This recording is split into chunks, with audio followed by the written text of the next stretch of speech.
Good evening and welcome to NorCal Sports TV, coming to you live from Fresno, California. Tonight, the Sanger Apaches visit the San Joaquin Memorial Panthers.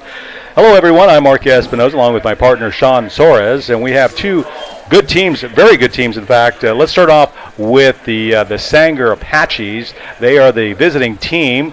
They are going to be in the white and red jerseys. They come into this matchup with Memorial with an overall record of 7-2, 3-1 in the County Metro League, good enough for second place.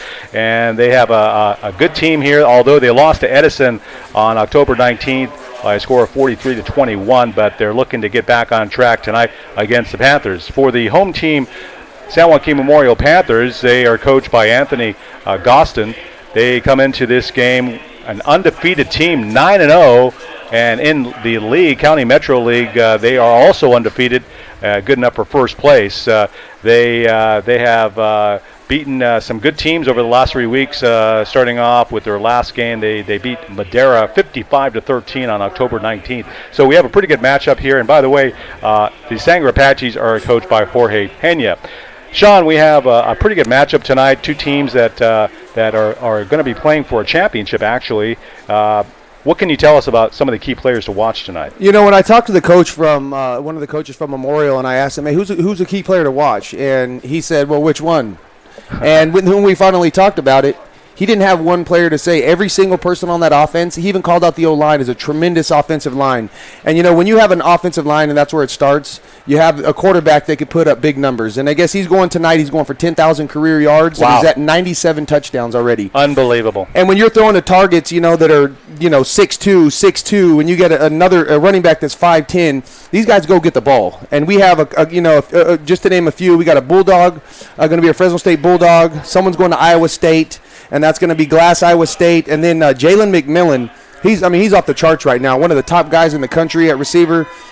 He's getting looks from Alabama, from Georgia, from Florida. Wow. So I think it's going to be a big scoring night for Memorial if they could put everything together.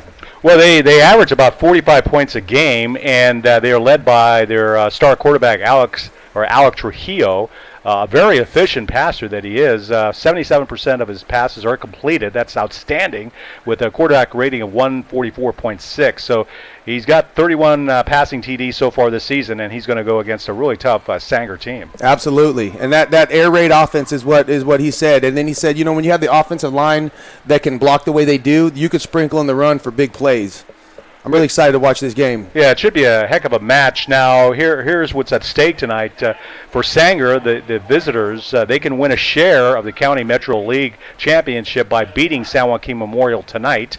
Now, Memorial can win the league title, the County Metro League title, tonight outright by beating Sanger. So there's a lot of incentive for both of these teams. And so right now they're getting ready to toss the coin for the opening kickoff. We're still about maybe 5 minutes away, and a pretty good night here in Central California. Absolutely. Going to the Sanger team, Sanger has always put out a hard-nosed team, and that's what their coach described them as, is a hard-nosed, well-coached football team. And Sanger comes out, and it doesn't matter what the score is, you're going to feel it the next day because they're going to hit you and they're going to play responsible football. And if they can do that tonight, they're going to make it a game. Well, both teams really, Sean. They have a lot of experience. They have playoff experience. For example, Sanger, they lost to Bullard last season in the opening round of the 2017 Division I playoffs. They also, as far as Memorial goes, they were 11-3 overall last year in 2017, 3-2 in the County Metro League, and they made it all the way to the Division 4A state regional finals, only to lose to Southwest EC 31-28. But they did beat Tulare Western 45-31 last year in the Division 3 championship. So both teams with plenty of experience, and it should be a heck of a match here at Panther Stadium here. Well, they don't really call it Panther Stadium, but I know it's the home of the San Joaquin Memorial Panthers. Absolutely. Senior night for these kids too. There's a little bit extra pressure. You got people coming out, and before the game when you're not really in the football mind because you are in this is my last home game mindset with that senior night. Hopefully they can come out and get past all the stress of that and come out and play hard. Well, no doubt it should be a heck of a game because a lot is at stake. we bring you the action here tonight on NorCal Sports TV, and we've got a good crowd. People are still filing in, but we had a heck of a JV game. Remember that game? It was 22-21 where San Joaquin Memorial pulled it out at the end with a 2-point conversion. Amazing. And then Sanger, with less than a minute left, they march the field. Yeah. Quarterback throws a nice fade route down the left side, and the kid gets knocked out of bounds with what looked like a second left, but it was with no time left on the clock. Inside the 5, I believe. Inside the 5, yes. Yeah. I mean, just an amazing throw and catch. Yeah, we can only hope that we get the same kind of game tonight for the varsity squads here. And right now they're just ready to get the kids out here to play. And so we have some other scores in the central section tonight here in Central California. One of them that's going to be a pretty closely watched game is the game between Edison and Bullard. That's underway. We don't have a score yet. Let me see if I can get a score right now. But again, Edison and Bullard are playing each other. It's still no score in that game. It's in progress.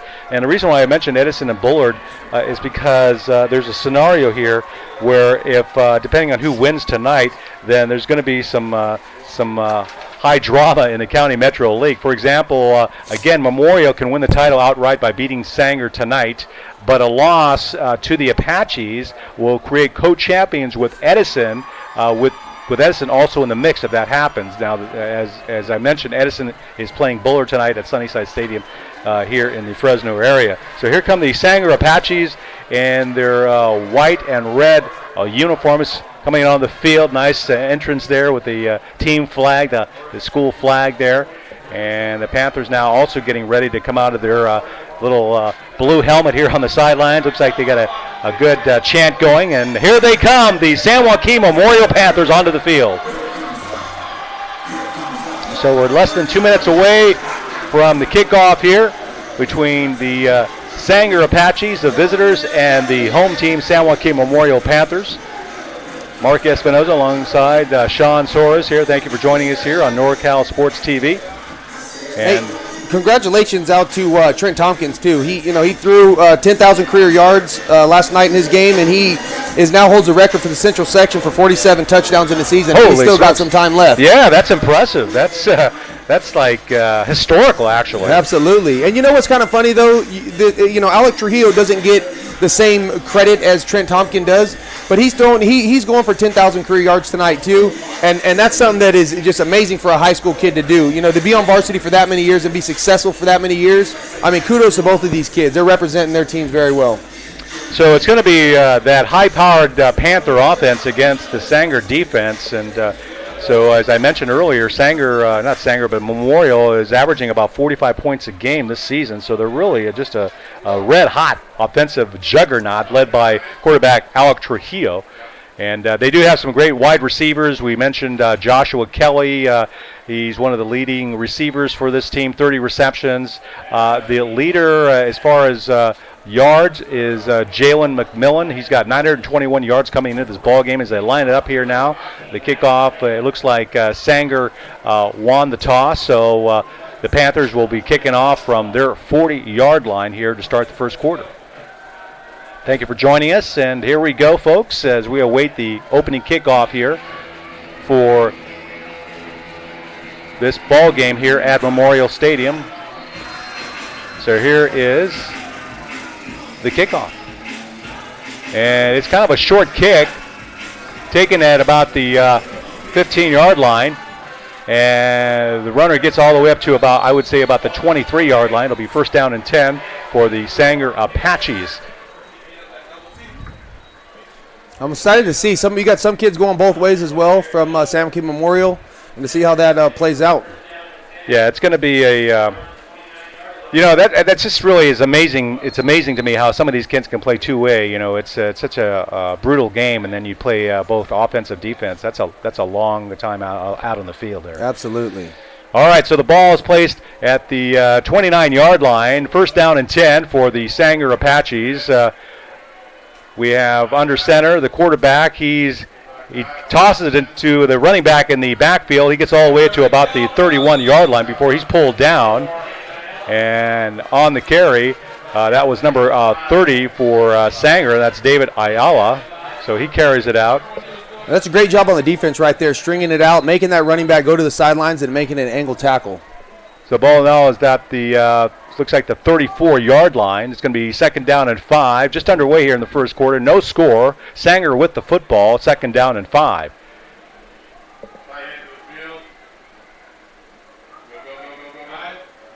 Here's the quarterback with the keeper. He tosses it to the left side, and running back's got some open space down the left sideline. He may go all the way. He's down to about the 30, the 10, and he's all the way in for a Sanger touchdown. We might have a slugfest go on tonight. The quarterback was hit hard on that option. He pitched it. He got it to the right guy, but he took a big hit. Absolutely. So that was about a 61-yard run or toss rather play on that one. So it's a touchdown for Sanger. It's 6-0 here in the early going, as they're going to be lining up now for the extra point here. You know, that's the one thing about the wing T is they pride themselves on having their fakes. You know, the fullback came in and he faked. He had the ball, sucked linebackers up. It gave the opportunity to get the edge and for the running back to take off. So it looks like a little bit of a delay as they trying to get this play underway here. I'm not sure what the delay is, but okay, they get another player in. So here's the extra point attempt here. Sanger scoring on their first possession. And here's the hike and the snap, and it's no good. So it's off to the left, and the kick was attempted by David Ayala, who also caught a pass so far in this game. So it's 6-0 here with the 11:04 left here in the first quarter. Sanger is ahead now. So that means it'll be the first possession coming up for Memorial as they trail in this game by 6 points here in the first quarter. So it's going to be interesting to see, Sean, how when they come onto this field, this Panther offense led by Alec Trujillo, as soon as they get the ball on the kickoff. The Sorries team is partnered with the Fresno Bully Rescue to bring you Furball Friday. Every Friday we post a photo and bio of an adoptable pet that is available for adoption. Like, comment, and share to help an animal find a forever home. Mention the Sorries team and we will donate a welcome home package for Seamus once he is adopted into his forever home. All right, so they're lining it up once again here. The ball is going to be placed at the 40-yard line. A 6-0 lead for the Apaches over the Memorial Panthers, but the Panthers will get their hands on the football after this kickoff. And a nice, comfortable evening here in Fresno. I would say I'm not sure what the temperature is, but it's probably in the 70s right now. It feels amazing. It does. You know, one thing about a game like this, when you're going against a high-powered offense, you have to control the ball. With the run, you have to eat the clock out, and if you could have a big play like that, all the better. You're going to get the ball back eventually, and you're going to be able to take out time, and if you're running the ball effectively, you're going to have a good night. All right, so here we go. Kickoff from the 40, and it's going to be taken at around the 10-yard line, and ball carry goes down quickly. What a great tackle there on the play. Great tackle. And he's going to be down at around the looks like around the 20-yard line. So when he gets about maybe 10 yards on the return, we'll see where they mark it exactly. He took a big hit on that one, and he seems to be limping off the field right now, and that's Jalen McMillan, their big receiver. All right, so it's going to be 1st down and 10 for the Panthers. They're led by quarterback Alec Trujillo, number 5. So as they line up there, what kind of defense? You know what kind of defense Sanger plays? We're going to see. It appears right now that they're going to be running 3 down linemen, 3-4. There's some, through about 3-4. Here's Trujillo, hands it off to the right side. Running back got some open space on the right flat. He's finally run out of bounds at around the 25-yard line. That is very deceptive speed right there. He got the edge on that, and it didn't even look like he was running quick. All right, it's going to be the ball is going to be placed at about the 23-yard line.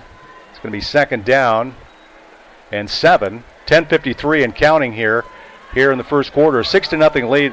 If you just tuned in, 6-0 lead for the Sanger Apaches. We got Twins. So here's we got a flag now. Maybe too much time. We'll see what the call is. Unsportsmanlike conduct against Memorial. So kind of a curious call there, Sean. You get unsportsmanlike conduct and something. I don't know what happened, but somebody got in trouble. I don't know. So it's going to cost him, looks like about 10 yards. And that's going to mean the ball is going to be pushed back 15, I believe, to about maybe the 15 or 16-yard line on the unsportsmanlike conduct. So right off the bat, the Panthers offense in a hole here. And they'll play it on 2nd down and 20. So we've got Trujillo now in a shotgun. Takes the handoff or the snap, looking to pass, in trouble, begins to run, and down he goes, and he makes up to about, I would say, about the 17-yard line before he's brought down. So a nice play by Trujillo to extend the play and get some yards out of it. Sean. And those linebackers are coming downhill very quickly. They closed the gap on him and they made him make a decision, and it's good for him tackling right there.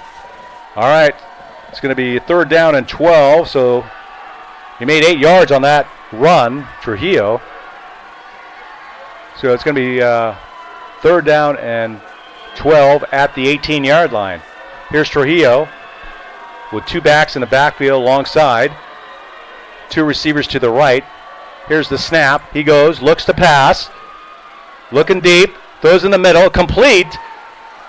And the receiver gets down to about the 26-yard line. That's way to go up and get in the middle of the field. He used his hands, he brought it in, and he had a little run after catch, got a couple extra yards. And it looks like the receiver on that one was Jalen McMillan, yes. So it's going to be 4th down, so good defense by that Apache defense.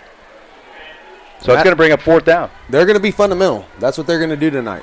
You're going to have to beat them because if they play the way the Sanger football plays, they don't make mistakes, and you're going to have to beat them playing a good brand of ball. All right, back deep for the punt is Sanger, and it takes a memorial bounce and bounces all the way up to about the 31-yard line of the Apaches. So 9:16 left here, 6-0 is the score, and Sanger will get the ball back. So Sanger coming into this game having lost their last week's game to Edison, 43-21.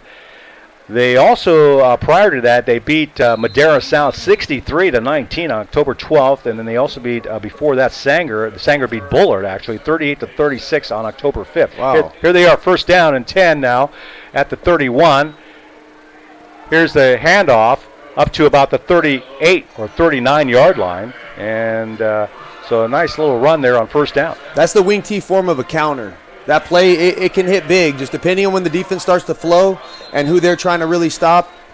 That play is it comes back across the grain, and it leads huge gains. All right, so it's going to bring up 2nd down and 7. Ball is going to be placed at the 34-yard line. So that's Collazo at the quarterback's position, Noel, and he hands it off to the up back. Gets it up to about maybe the 36 or 37-yard line. Not much there, as the first couple of runs have only gotten a few yards. Up the middle, they look like to be pretty stout on the Memorial side. There's been a couple runs up the middle, but they've been stopped fairly, closely after they get the ball. 8:20 left here in the first quarter. And it's going to be 3rd down and 5, balls at the 36-yard line.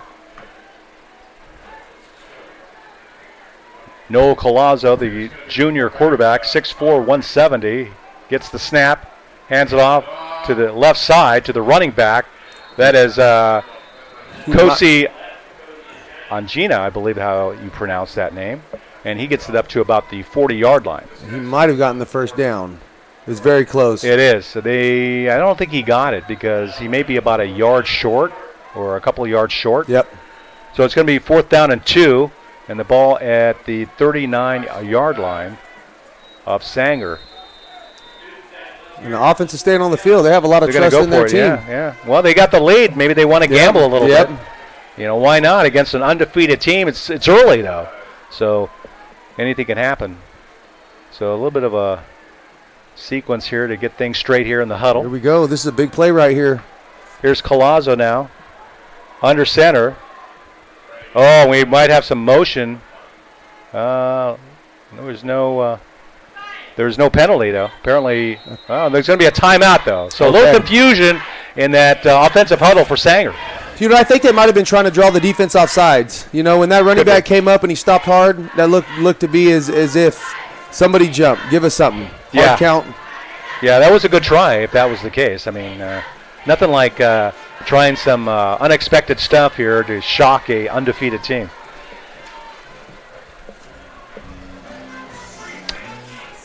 Well, we have a nice night here at the home of San Joaquin Memorial, and you have something to read here. Yes, sir. The Soaries team at Iron Key Real Estate unlocks the best results for you, using community networks to open the doors of possibility, where you work, play, and live. Ask for Sean and Chelsea at Iron Key Real Estate. Real Estate Unlocked. All right, so it's going to be 4th down and 2 as looks like the Apaches are going into punt formation. So they will punt it away here on 4th down. And the punter will be Jake Baust. So, it just goes to show. I mean, a lot of young kids they get down in a game. You're 9-0. You've been doing a pretty good job against teams. Short kick takes a nice bounce and bounces to at around the 33-yard line. So, not a bad punt. As long as they keep playing their game, they're going to put points on the board, and it's just about don't try to press too hard. Just come out here and play the normal football you've been playing, and let the game happen as it does. Well, yeah, and especially with this Memorial offense, as I mentioned at the top of the broadcast, they have averaged about 45 points a game this year. So they definitely are like a ticking time bomb, if you will. Sooner or later, they probably will score on you, and they will score a lot. So here we go now. Trujillo now in the shotgun. 2 receivers to the left, 1 receiver in motion to the right. Here's Trujillo to the right flat. It's complete. And the receiver gets down to about the 39-yard line before he's brought down. Sanger is bottling him up right now.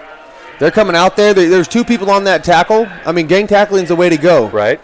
And when you play a good team ball, that's what happens all day long. You're going to have to beat them on big plays because underneath they're going to come up and make the play. All righty, so here we go. It's going to be 2nd down and 4, 6-yard gain on that previous play. Here's Trujillo now, hands it off. A good hole in the middle, nice cutback by the running back. He gets it. He's still loose on the right side. He may go all the way down the right side, and he is finally pushed out of bounds. And it looks like around the 20, maybe the 28-yard line. That kid is explosive. Yeah, and that was, looks like that was Leonard Glass. Leonard Glass on his way to Iowa State. Yeah, absolutely. I can understand why they want him over there at that school. He averages 7.7 yards a carry, Sean. That's amazing. Wow. That is amazing. That is. And he's got 507 rushing yards this season. And, I haven't seen him come off the field yet. So he's running with receivers, and he's coming out here and running the ball. Here's Trujillo now, a fresh set of downs. 1st down and 10 at the Sanger 29. Here's Trujillo looking to pass, in trouble, trying to get away, and he somehow is Houdini-like, throws the ball, and it's incomplete. Nice try to extend the play for Trujillo, but he couldn't get it to his receiver, and that's going to bring up 3rd down. That was impressive play on both kids. 2nd down, really. Trujillo came out, got out of that tackle, but that number 32 to come on him and break down the way he did and stay in front of him and get hands on him, that's a great job right there by 32 as well. That was Robert Lopez for the Apaches.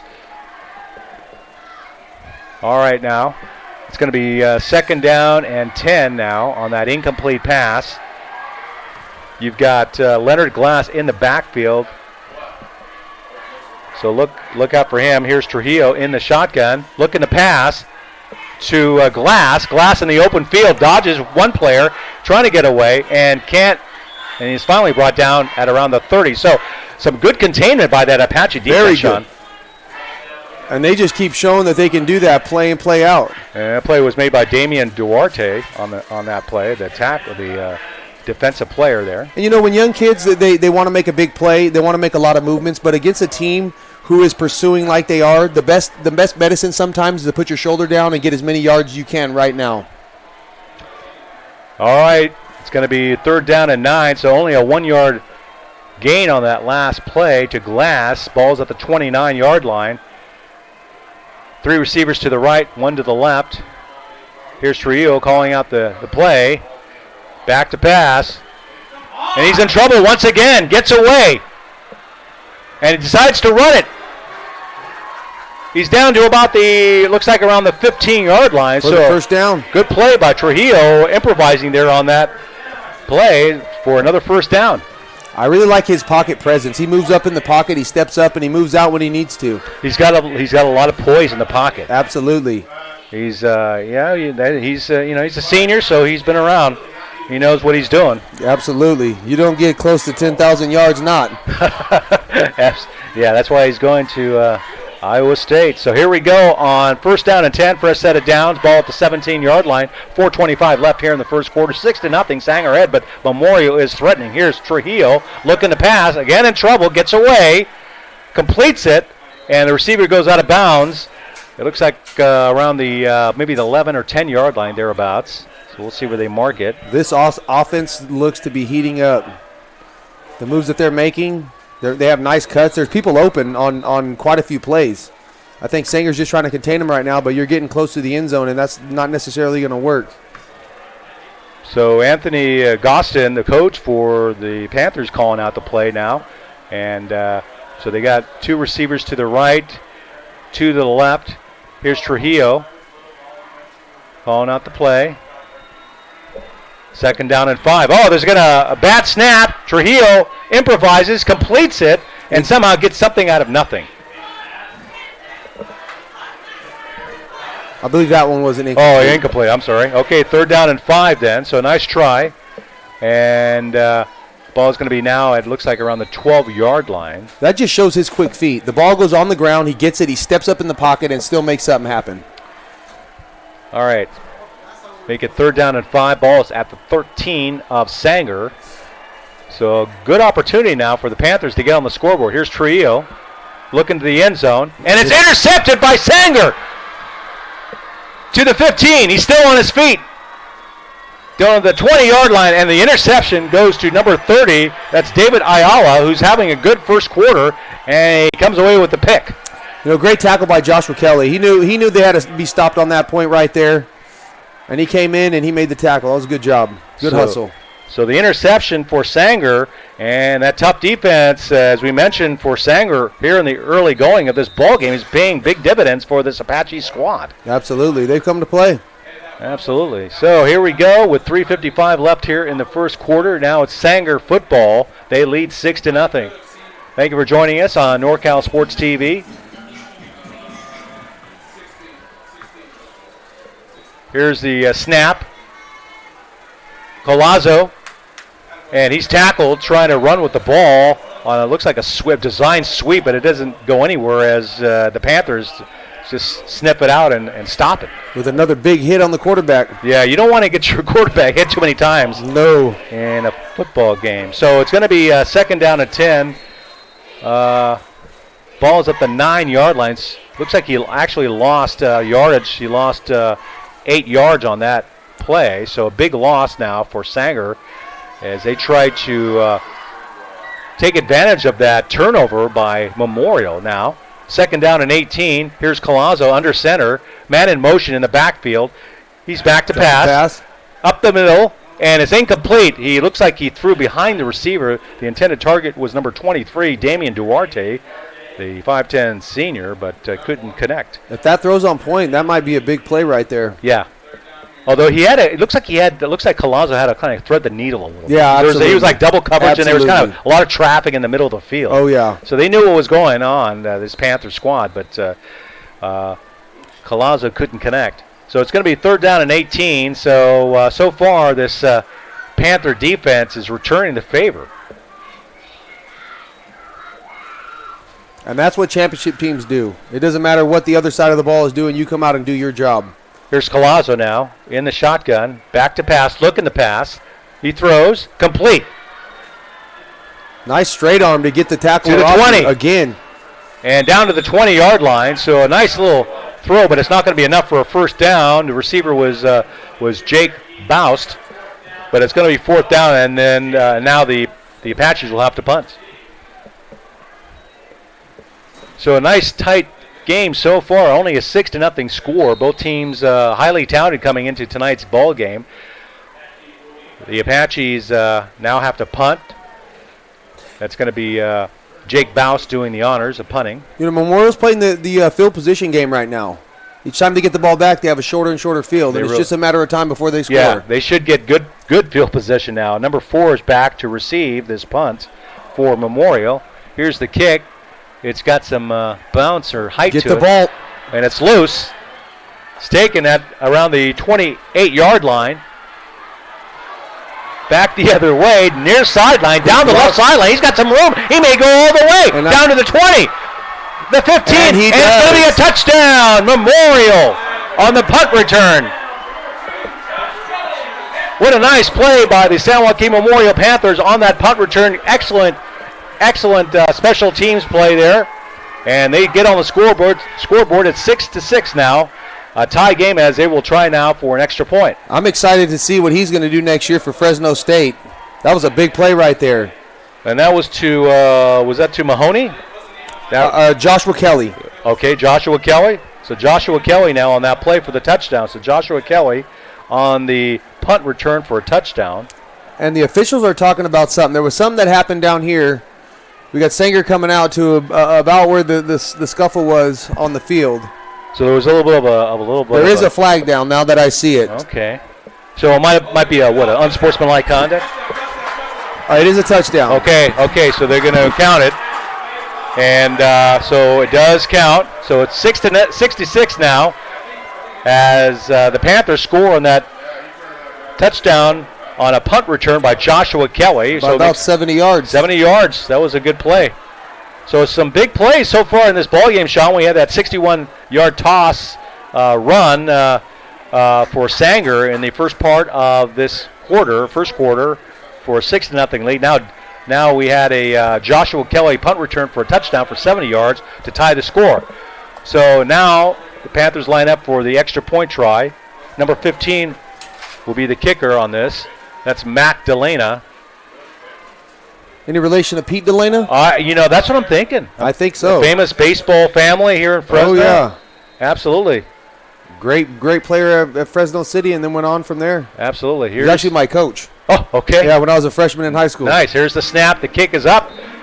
And it's good. So San Joaquin Memorial takes the 1-point lead now with the extra point being good. And it's now a 7-6 score in favor of Memorial here in the first quarter with 1:54 left here in the first quarter. It's almost like, what do you do in this situation when you're punting to two tremendous athletes that they have, in Jalen McMillan and Joshua Kelly? It's almost better to kick it out of bounds. Don't even give them an opportunity to make a play in space. Yeah, you're right. I mean, you don't want to be giving them any advantage, especially players that have that advantage in speed. Speed never has a slump, it seems. Meeting rooms on demand. Looking for a meeting room available nights and weekends but can't afford the pricey hotel meeting rooms? With rates as low as $40 an hour and seating capacity up to 50, we provide incredible value for small businesses. Locations in the Bay Area, Las Vegas, and now in Fresno on Sean Van Ness, all with 24/7 availability. Reach us at meetingroomsondemand.com and tell them you saw this ad on NorCal Sports TV for a 50% discount off your first rental. All right, here we go with the kickoff, ready to begin here for the Panthers from their 40. It's a high kick, taken deep there at around the 5-yard line for Sanger, and a nice special teams tackle on number 24, the ball carrier, but a nice defensive play there on the kickoff coverage. These kids, they're starting to get chippy on the field right now. There's some big hits that are happening, and there's a little extra, after the play. Sometimes, you get in a game like this, and there's some hard hitting going on because Sanger always brings the heat, and San Joaquin is as well. And sometimes kids start to lose their cool. But in order to not affect the game, they got to kind of just let the game come to them and not get too energized on stuff that's outside of football. Yeah, you don't want to be overamped. You want to be in a controlled rage, so to speak, on the football field. At least that's what I remember my football coach said when I was a kid. Oh, yeah. Controlled rage. Controlled rage. All right, here we go with Collazo under center. First down, toss to the left, flat. Got some space there on the left flat. He didn't go all the way. We have another play down the left sideline, all the way down to the 30. He's going all the way to the touchdown. Wow. Touchdown, Sanger. Wow. So just like that, the Apaches score Just a toss play for about 80 yards. Wow. And that was a heck of a play there. So touchdown for Sanger. Now the score is 12-7 in favor of Sanger. Is that his second touchdown? I believe it is. If that is, he's probably looking at 150 yards already on the night. That is amazing. So Sanger goes ahead 12-7. They'll line up for the extra point. You know, he just he went on the corner, he broke the edge, and he was gone. He's running as fast as he can through seams, and that's how a good running back, an edge running back, plays. He gets outside, he makes one cut, and he goes as fast as he can run. So we've got we've got 19 points here in the first quarter alone, Sean. So we still have 1:35 left here in the first quarter. So here they go for the extra point. They're going to go for the 2-point conversion here. So here's Collazo looking to pass in the end zone, and it's out past the outstretched arms of the receiver. No good, incomplete, and the score remains 12-7. To be honest, so far I've kind of seen a reversal of what I thought was going to happen tonight. I thought Sanger was going to be the team that chips away at yards, and San Joaquin was going to be the big hitter. But tonight, so far, we do have big plays on both sides, but offensively, San Joaquin Memorial, they're marching the ball, and Sanger's had 2 big plays. They really have, and they came to play. There's no question about that. They came into this game 7-2. They're right behind San Joaquin Memorial in the County Metro League. They're in second place. Memorial's in first place. But the Panthers also came into this game undefeated. Oh, yeah. And so they are one of the top teams in the central section. And but right now Sanger is just hanging with them. And they're ahead of them. And they'll be lining up for the kickoff here at the 40-yard line. We'll see if we can get you some scores in the meantime while they set up this kickoff here. Let me see if I can check on the Bullard-Edison game that we have. Let me see if I can find it here. I'll get that to you in a second. But we do have other scores we can tell you about here in the central section. Okay, we got the Bullard-Edison game. It's 7-0 Bullard in the second quarter. Remember that if Sanger wins this game, they have a share of the title. Here's the kickoff. It's taken at about the 8-yard line. And that's number 10 with the football all the way to the 30. Some nifty running, gets it out to about maybe the 43-yard line. Late hit out of bounds. Late hit. So that's not what you want to be. That's not what you want to do if you're Sanger. You've got the late now. You want to, have a late hit. That's really going to cost. And now they're going to be past midfield, short field for Memorial. Again, you get these 2 kids that are back there that are amazing. When I was in junior college, I returned kicks with a guy named Maurice Morris, and a lot of times it's like, what do? You have to kick the one, myself or Maurice. So luckily for me, I got a lot more kicks than he did because of who he was. Yeah. Well, that's how it is. Sometimes you don't want to. I mean, why make it harder on yourself? Exactly. You just want to win the game. Yes. That's the bottom line. It doesn't matter how you do it. Just win the game. Yes. And a lot of people, they say they put emphasis on special teams, but special teams is such a difference maker. I mean, field position right now, with 2 of these plays, even if the other one doesn't go for a touchdown, they're giving themselves short field. And these kids, they're running hard. They're not just coming up and making, flashy plays. They're running hard to holes, and they're running fast. All right, so here we go. Ball's at the 43-yard line. Big 15-yard penalty against Sanger. Here's Memorial. That's a handoff now to the back. He runs out of bounds to the near sideline. That's Glass. So Glass gets it going on first down after the penalty for Memorial. They trail now again, 12-7. And those 2 missed opportunities for Sanger might prove costly. That's 2 missed extra points right there. All right, so it's going to be 2nd down and 7. Ball at the 40-yard line from Memorial. Here's Trujillo. Hands it off to the back, coming up out of the backfield, and he's taken down with only a minimal gain to about maybe the 41. I believe that's Eric Harada. When you're playing both ways, it's unfortunate sometimes you get in this position right here, on the other side of the field. But when you're running on defense and offense, you're getting tired. When a guy makes a big play like that, absolutely. You're pursuing from the backside. So you're running, 70 yards, and your body needs to recover a little bit. Yeah. I know they're kids, no but still. Yeah, that's true. All right, full house backfield here. We've got Trujillo now looking to pass. Throws it deep in the middle. Receiver is open. Oh, and it's off his fingertips. No good. Incomplete. Just a play that was right. I mean, it was pretty. He might have taken that pass, completed it, if the defensive back hadn't maybe got a hand in it. Absolutely. That defensive back made a great play. He did. At the last minute. And and that's the thing, when you have the two safety look, even if that other safety's not in the picture, as a quarterback, when you step up, you think he's going to be in the picture, and you didn't want to lead him too much to the right for fear that it would be undercut by the other safety. So it was intended for McMillan. Incomplete. 4th down and 6. They'll have to kick it away, and definitely they have now the Sanger Apaches in poor field position, as it's going to be a little bit of a pooch kick.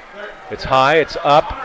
Takes a little bit of a bounce for Sanger, and it's down at around the 21-yard line of Sanger. Sanger had an opportunity to block that kick too. The kid came up and he didn't leave his feet. I don't know if it was more of a return play, but if he would lay out, he might have had a chance at that. So it's going to be 1st down and 10. 29 seconds left here in the first quarter. It's Sanger 12, Memorial 7. This is the battle for at least a share of the county Metro League title. If Sanger wins this game, they would win a share of that title with Edison in the mix. And then if Memorial wins, of course, they would win the title outright. They're already undefeated. So here's Colaza now. Under center. Hands it off. And the back doesn't get much at all on the run. The beauty of a game like this for Sanger is they know they have to win this game for a share at the title, but they are the underdog. So that gives them that, added pressure, yes, but it gives them an opportunity to say, hey, we're playing from behind already. So the mistakes, we don't make mistakes as it is. We just need to go out and play good football. They have everything, Memorial has everything to lose. They really do. I mean, they're undefeated. Sanger's a good team. I mean, it would be an upset, but it wouldn't be like a major upset either because they're 7-2. That's pretty good. Absolutely. So that was a timeout. Now that's actually the end of the first quarter. So at the end of first quarter of play, it's Sanger 12 and the home team Memorial Panthers 7. The Soaries team is partnered with the Fresno Bully Rescue to bring you Furball Friday. Every Friday, we post a photo and bio of an adoptable pet that is available for adoption. Like, comment, and share to help an animal find a forever home. Mention the Soaries team, and we will donate a welcome home package for Seamus once he is adopted into his forever home. Well, we just completed the first quarter of play here at the home of San Joaquin Memorial, the Panthers. And the Panthers came into this game undefeated. They are led by Coach Anthony Gostin, and they have a game here against Sanger that's being really played out, I guess, as far as field position. It seems like Sanger sometimes they're put in the hole by this Memorial defense, but somehow they get those long plays and they get out of it and score. So it's been a game so far of big plays. All right, so we're looking for Sanger to get on the field now for the start of the second quarter. It's going to be Sanger football. Ball's at the 22-yard line. 2nd and 8 now, continuing their possession from the first quarter. We got a receiver to the left, near sideline. Here's Colazo, man in motion. Keeps it himself. Takes it out to about the 31-yard line. So that might be a first down. Yeah, pretty good run there, design play by Colazo. That San Joaquin Memorial defense right now is very stout on the inside, and Sanger's finding the greatest success on the outside. So I see them continuing to make that run out there, whether it be with the quarterback or with the running back coming on the outside. All right, so it's going to be 1st down and 10. So they got a new fresh set of downs. They line up now. 3 down linemen for Memorial. Here's Colazo now with the football, running to his right now. Open space. He's got some speed, and he's on his way now until he finally is brought down at the 30-yard line. So Colazo with a nice little nifty run to the right. Very nifty run. Again, that's on the perimeter. They're finding success out there. There's something they're seeing on the Sanger side. You know what I'm seeing, Sean, is a lot of good blocking. When Colazo starts to run out of the pocket, his blockers are with them all the way, and they're clearing a path for him to make those extra yards. And that's the thing about wing T teams is the offensive line can move. So they're getting out on the perimeter as well, and they're moving those. They're making the blocks for them on the outside. All right, first down and 10 now for Sanger. They lead 12-7 here in the second quarter. Here's Collazo, hands it off to the first back up the middle, and he gets it out to about the 25-yard line. And again, it looks like we have another penalty here. More. So it keeps going. Extracurricular activity here. Yes. Penalty flag thrown. Somebody's going to be in trouble. I don't know who that's going to be on. I'm assuming it's going to be on White. He's complaining about a face mask grab, but it just keeps going. It's on both sides right now. It just keeps going and going. But this is what happens when you get in intense games like this. Sure. Kids lose their cool. Yeah. So the refs are talking it over. We'll see what the call is. It's going to be a personal foul against the Panthers. So that's really going to be a big play now. Big play for Sanger, because they're really going to be now in the red zone. Absolutely, half the distance to the goal. So that's going to bring the ball all the way up to, I would say, about the 7-yard line. Looks like that's where he's going to place it. I take that back. It's about the 12-yard line. 12. Yeah, 12.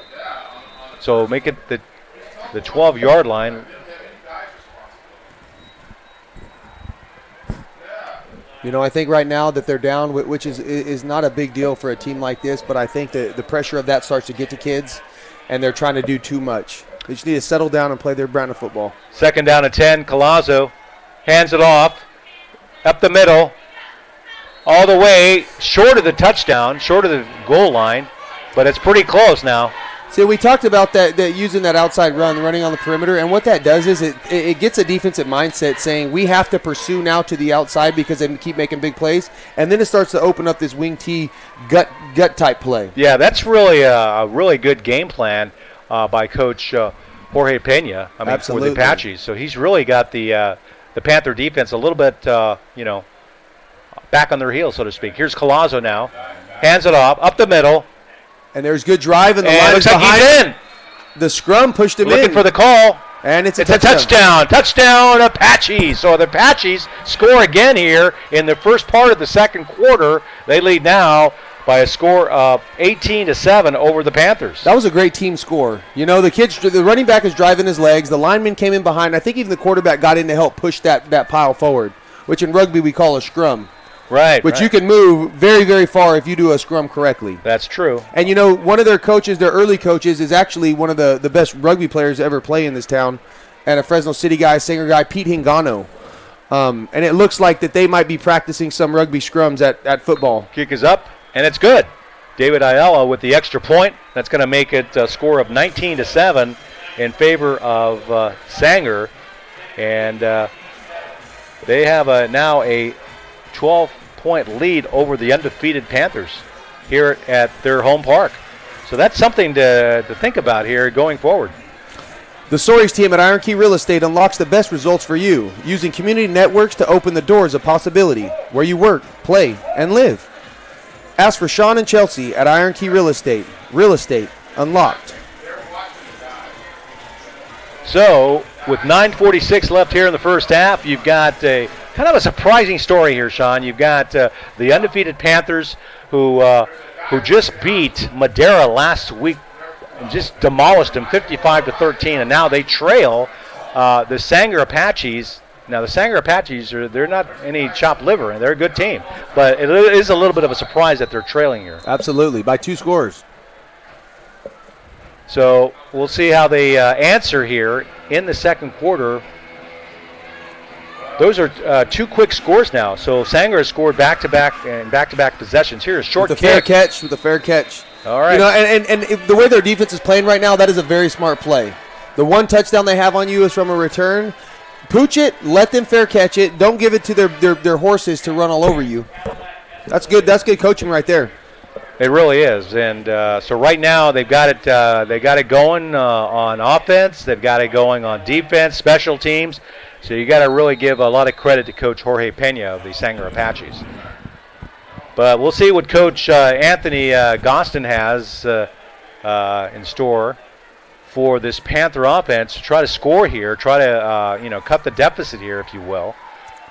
Looks like he's putting Jalen McMillan out here, isolating him by himself. Here's Trujillo now, looking to the sidelines, looking to Coach Gostin for a play, calling out the play.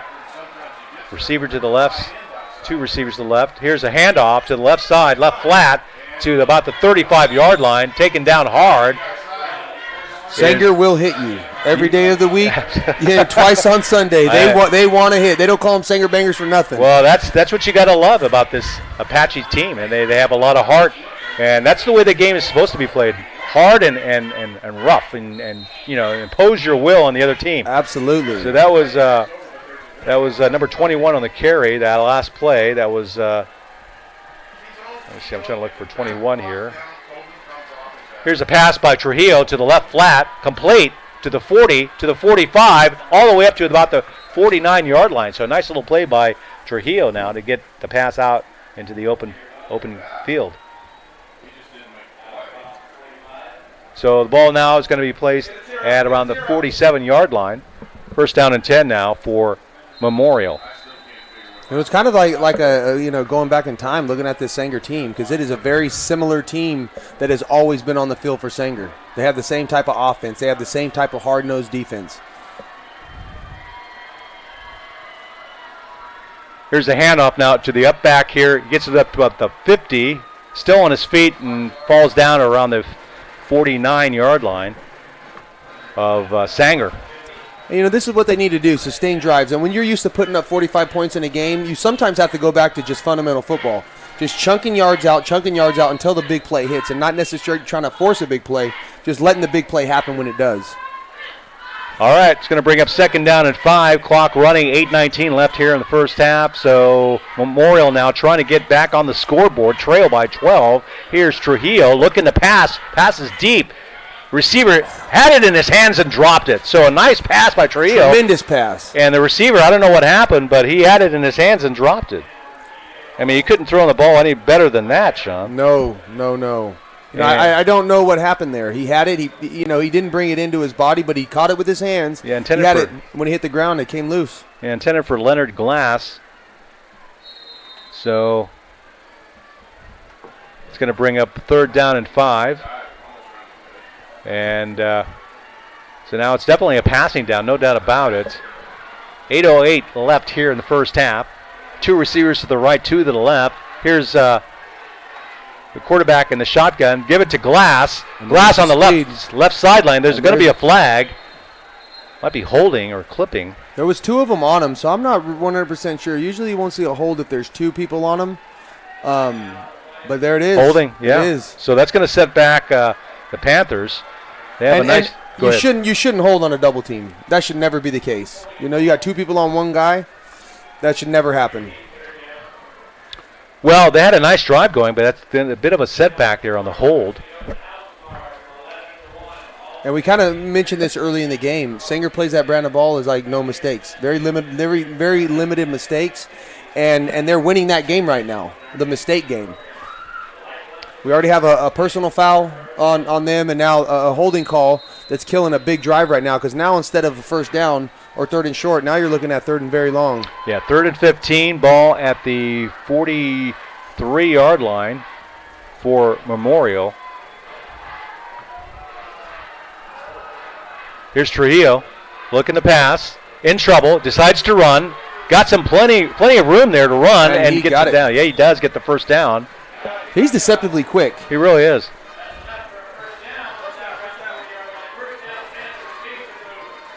That should bring some life into him right now. Kind of a small quarterback going to college, 6 feet, 170. So I guess, that's good enough. Absolutely. That first year of college, kids start putting on quite a bit of weight. That's true. And he's to the point right now on his frame, if he gained, another 15, 20 pounds, he would continue to get faster, have a stronger arm, everything. And then be a little more durable. First and 10, Trujillo, complete. And the receiver still on his feet, gets that to about the 27-yard line. Another first down. And nice little reception there. Looks like that was Leonard Glass again. I'm really Joshua Kelly. Oh, Joshua Kelly. Excuse I'm really me. liking their run after the catch. Yeah, they definitely have good yardage after the catch. All those receivers have fine averages.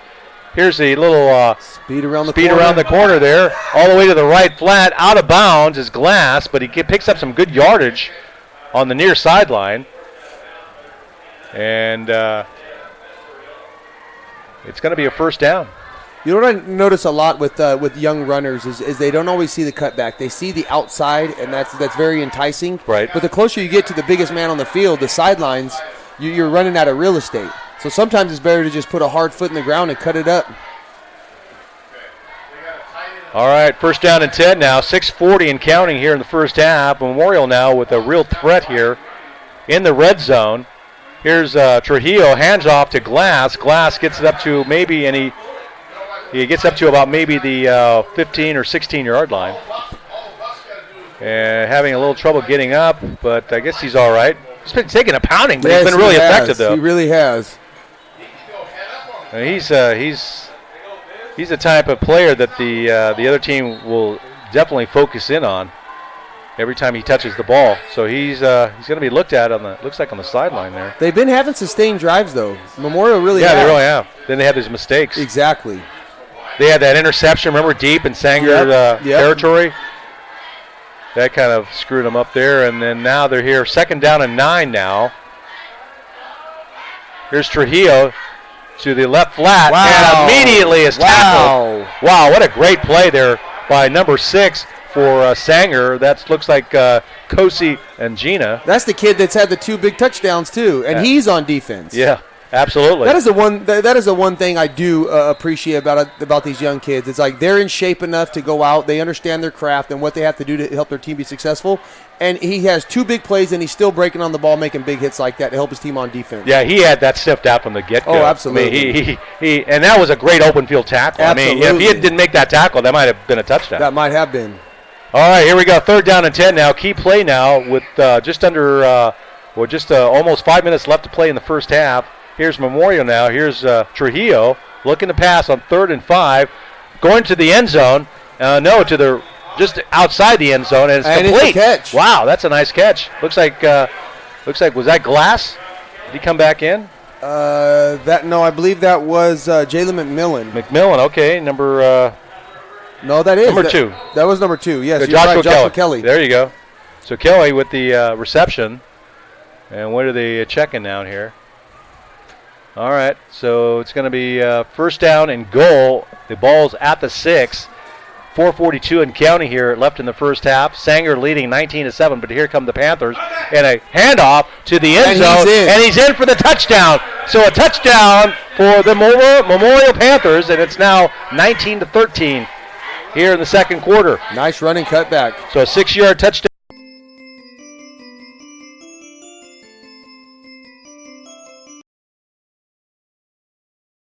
Eric Hinton.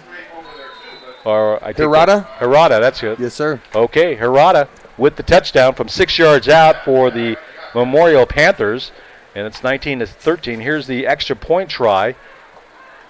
It is really good to see them come down and finish a drive, because it is you need to put that in your belt and say, you know what, we drove down the field and we capitalized on it and we scored, and that's what keeps it a good ball game. All right, the extra point is good. That's makes the score now 19-14 in favor of Sanger, and so it's a good game here. 4:33 left here in the first half. We've got plenty of action, plenty of big plays. Meeting rooms on demand. Looking for a meeting room available nights and weekends but can't afford the pricey hotel meeting rooms? With rates as low as $40 an hour and seating capacity up to 50, we provide incredible value for small businesses. Locations in the Bay Area, Las Vegas, and now in Fresno on Sean Van Ness, all with 24/7 availability.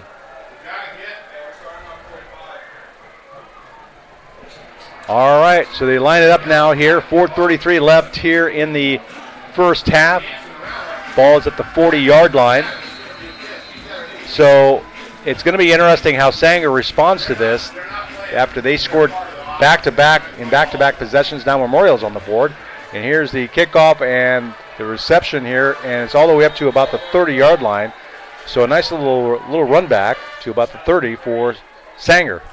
And, if I'm Sanger right now in this situation, I'm going to call very, effective short yardage plays just to keep chunking down the field and eat up as much clock as you can. Because when you have two receivers on the other team that are 6'2", college prototype receivers, you want to keep the ball out of their hands with very little time left.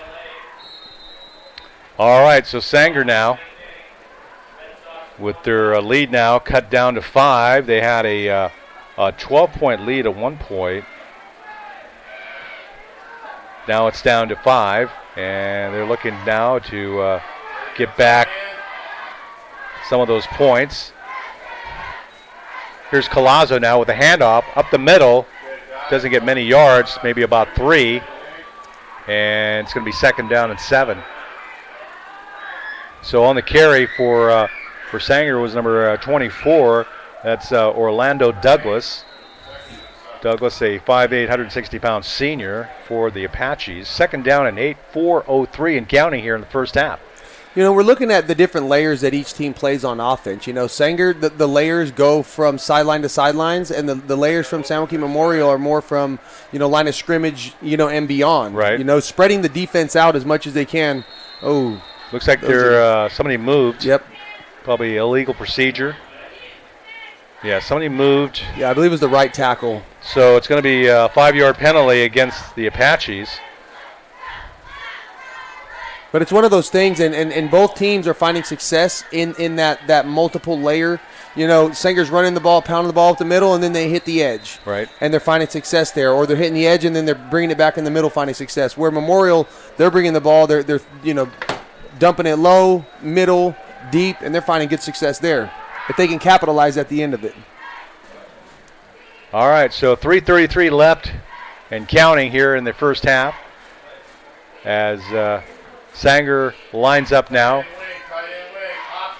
at about the 28-yard line. Here's Collazo with the ball, tosses it to the right, to the running back on the right or far sideline. He doesn't get much room there, and he goes down quickly. So that's going to bring up third down. One thing that I think they're going to be setting up very soon, Sanger, is going to be the counter off of that. Because they keep coming out with that play. It's either a direct run up the middle or it's that option. They're going to get Memorial. They're going to be flowing on the outside, and they're going to come back with a counter from that offside back.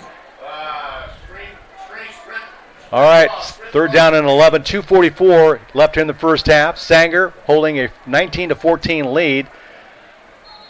And another whistle, might be a timeout. Timeout, Sanger. So a timeout on the field, 2:37 here in the first half.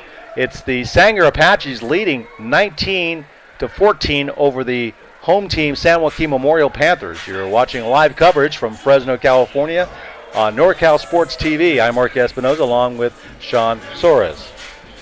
The Soares team is partnered with the Fresno Bully Rescue to bring you Furball Friday. Every Friday we post a photo and bio of an adoptable pet that is available for adoption. Like, comment, and share to help an animal find a forever home. Mention the Soares team and we will donate a welcome home package for Seamus once he is adopted into his forever home. And everybody, the senior dogs are a huge thing. They don't have a lot of life left. But you give them a good life at the end. And I think that the animals really appreciate you for it. Seamus has been there Seamus has been there quite a while. There's a lot of dogs down there. If you want to donate time, anything, that's a great resource for those people to come and really help. All right. Coming out of the timeout here, it's going to be third down and 11 for Sanger. 2:37 left in the first half. Here's Collazo in the shotgun, passes it, completes it, and the receiver gets down to about maybe the 47-yard line or 48-yard line. And clock is stopped with 2:31 as they move the chains. That'll be good for a first down. I'm liking this quarterback. Yeah, Collazo. Oh, absolutely. 6'4", 170. Yeah, that's a good size for a quarterback. Oh, my goodness. Yeah, that's a good size. And he has a very quick release for a tall guy like that. A junior in high school. Mm-hmm. His release is quick. It's accurate. Yeah, he's having a good game, really. Absolutely. Really. So he's got a new play coming in from the sideline. And it's going to be first down and 10, 2:11 and counting. So hoping to do their 2-minute drill here in the first half here as it comes to an end. Ball is given to number 24, the running back, Orlando Douglas. He gets it out to about maybe the 44 or 43-yard line, make it the 43. And that first down is a huge play because now you're really taking up the clock. Actually, it's about 46-yard line. It puts your team in an opportunity to be successful. I mean, you come down here, even if you don't score, you still keep their offense off the field. Right, that's true. At this point in the game, you get the ball up and they score, and now they're up 21-19. It's their ball game now. They're going at halftime with the lead. Yeah, they have the momentum. Exactly. And there's another first down. And it's such a crazy phenomenon, momentum in sports. It's one of those factors that you really can't put a finger on, but it's something that's very real. So Orlando Douglas again running hard, getting the first down for the Apaches. First down and 10, 120 and counting, as the Apaches don't seem to be really in any urgent, type of situation. They look like they're just playing out the clock here. Absolutely. But I don't know. Sometimes I get greedy, and I would want to go for a score here before the half ends if I could do something like that. But I'm not the coach. Here's Collazo in trouble. He goes down at about the 40 or 39-yard line by a whole host of tacklers. And when you look at it, though, the game that they're playing right now, they're executing very well. They're stopping the offense, and they're coming on the field, and right now they're showing that they can sustain in a drive. And that's how you beat a team with a high-powered offense. Yeah, especially, like you said, I mean, the Panthers have this high-powered offense scoring an average of 45 points a game, and so far they only have 14. That's pretty good. 26 seconds left. Here's Collazo looking to pass up the middle. And good defensive play right there by number 6, the running back receiver. Yeah, just threw it to the left of his where his hands were, and he couldn't catch it. And a lot of kids, sometimes it's like they try to catch everything. You got this one-handed thing that's going on a lot in football. So that right there is an opportunity to get one hand on the ball. But instead of trying to make a big play, knock the ball down. You get a pick in this situation, Memorial does, they're right back in it. So as far as Sanger's standpoint, him knocking that ball down was a great play. All right, 21 seconds left here. 3rd down and 9 now for Sanger. Here's Collazo in a tight formation, one receiver to the left and right. Here's a throw to the right receiver, and he catches it, but is immediately tackled. 14 seconds, and clock is definitely winding down. And that's going to bring a 4th down, and it looks like they're just going to run out the clock here, Sean. Absolutely. And if I was Sanger, I might call a timeout right before and just one more play. I'm going to throw it to the end zone, and hopefully one of my receivers catches it. And that's exactly what they've done. So you've got that ESP or that you've got a coach's mind, Sean. You knew exactly that's exactly what happened. I spent 18 years coaching. I spent less playing, finished up, and then I even officiated. So when it comes to football, I love it, every aspect of it. All right. Well, yes, the 1 second remaining in the first half. It's going to be, 3rd down and 6? And go ahead, Sean. You got something here? The Soaries team at Iron Key Real Estate unlocks the best results for you, using community networks to open the doors of possibility where you work, play, and live. Ask for Sean and Chelsea at Iron Key Real Estate. Real Estate unlocked. All right. It's going to be 4th down and 6, 1 second. And what do you think they're going to do? Just kneel on the ball, or do you think they're going to throw it in the end zone? Throw it in the end zone. Yeah, why not? You got a big receiver, number 11, right here on their running back, who's been running quite a bit lately. I would definitely, or some underneath, and let a guy run with it. Here's Collazo. He is going to pass. He got 3 receivers to the right, throws into the crowd in the end zone. And it's going to be intercepted. And here we go with the run back. See how far he can get for Memorial. That's number 2 on the return. That's Kelly. And he is finally going to be mobbed and brought down. The ball is loose, still alive. The Panthers still have it. Now there could be a play on the near sideline. He goes back the other way against the grain. A little bit of a rugby kind of flair there, Sean. You may be used to something like that. Yes. And here's a play on the left side. He may go all the way. And one of the strangest plays I've seen all season. You can't do that. And there's going to be a clip, I believe, on that play. You can't block below the knee downfield.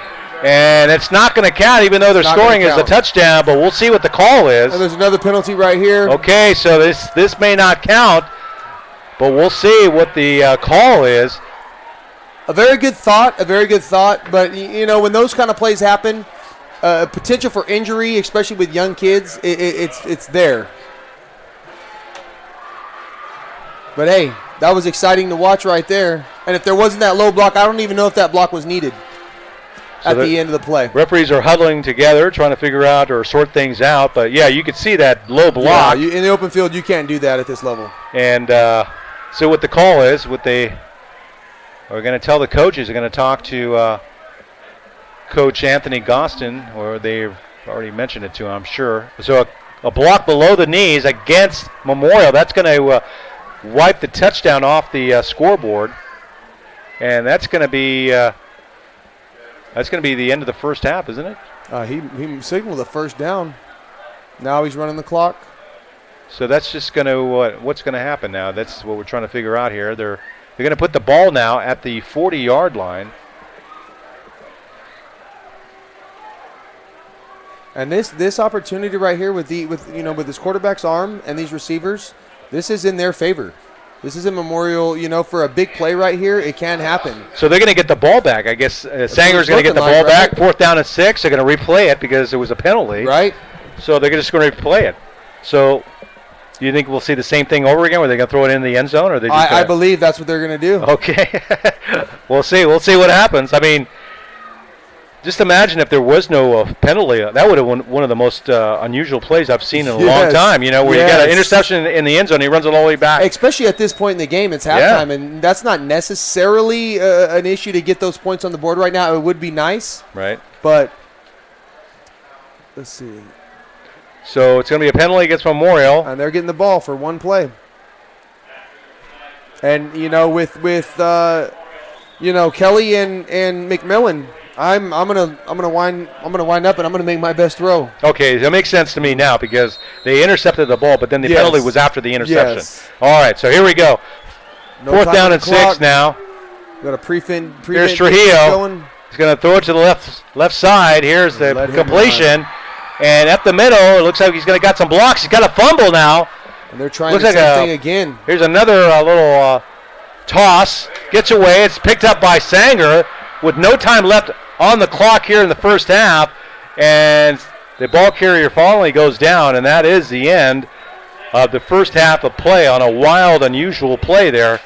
So the halftime score now is 19-14. Sanger has the 19 points, and it's going to be Memorial with 14.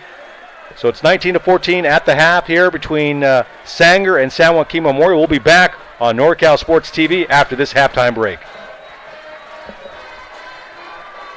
The Soaries team is partnered with the Fresno Bully Rescue to bring you Furball Friday. Every Friday we post a photo and bio of an adoptable pet that is available for adoption. Like, comment, and share on Facebook to help an animal find a forever home. Mention the Soaries team and we will donate a welcome home package for Seamus once he is adopted into his forever home.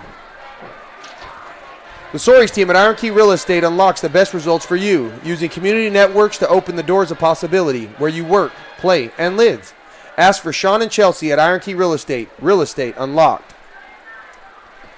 Meeting Rooms on Demand. Looking for a meeting room available nights and weekends but can't afford the pricey hotel meeting rooms?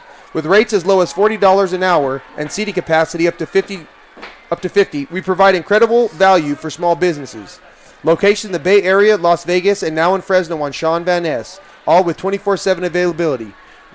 Reach us at meetingroomsondemand.com and tell them you saw this ad on NorCal Sports TV for a 50% discount off your first rental. That's meetingroomsondemand.com.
Welcome back to Fresno, California. You're watching live coverage on NorCal Sports TV.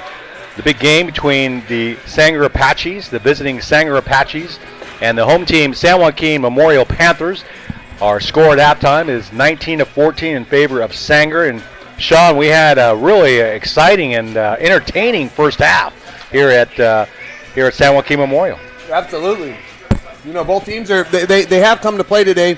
And, I'm just waiting for San Joaquin Memorial to start hitting on all cylinders. Good halftime adjustment. This team, obviously, they're 9-0. They're going to have great coaching. They're going to come out with good halftime adjustment, and let's see how they play the second half. Well, yeah, that's really going to be one of the big questions going into the second half, because right now, Memorial, this high-powered offense, led by their star quarterback, Alex Trujillo, and their wide receivers, they have 14 points, but they average 45 points a game. So this Sanger team has really put the clamps on them defensively, and at the same time, the Sanger offense has got a big contribution from Cozy Agina, who's got two runs in this game for touchdowns. So he's definitely gave him a spark on offense in that first half. Absolutely. It's typical Sanger defense. It's that bend don't break mentality. But beyond that, they're coming up and playing really fundamental ball. They're not making a lot of mistakes. Everything that's underneath, they're coming up and they're making the tackle. Despite the exception of the big play, there was a couple big plays there. One was a punt return. But they're playing really good football right now, and that's what you need to do. This is a championship game for both teams. It really is. This is the first of the championship games that are going to happen towards the end of the year, and both teams right now, we'll see how San Joaquin comes out, because if you have the championship mentality, you got to come out in the second half after a poor first half. To be a champion on the other side, you have to come and keep that same game you've been playing and be a champion. Absolutely, and so you're looking at a Memorial team that will get the football, I believe, in the second half to start the second half.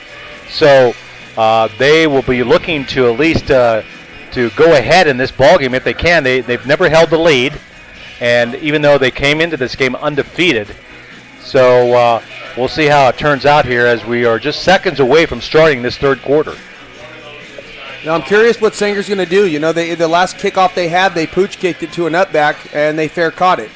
So right now, with the kind of defense that they're playing, they've been having a great job on defense. So if they pooch it and they play stout defense, you don't have to get the ball into the big guy's hands in the back and let them have a running start at a 80-yard touchdown.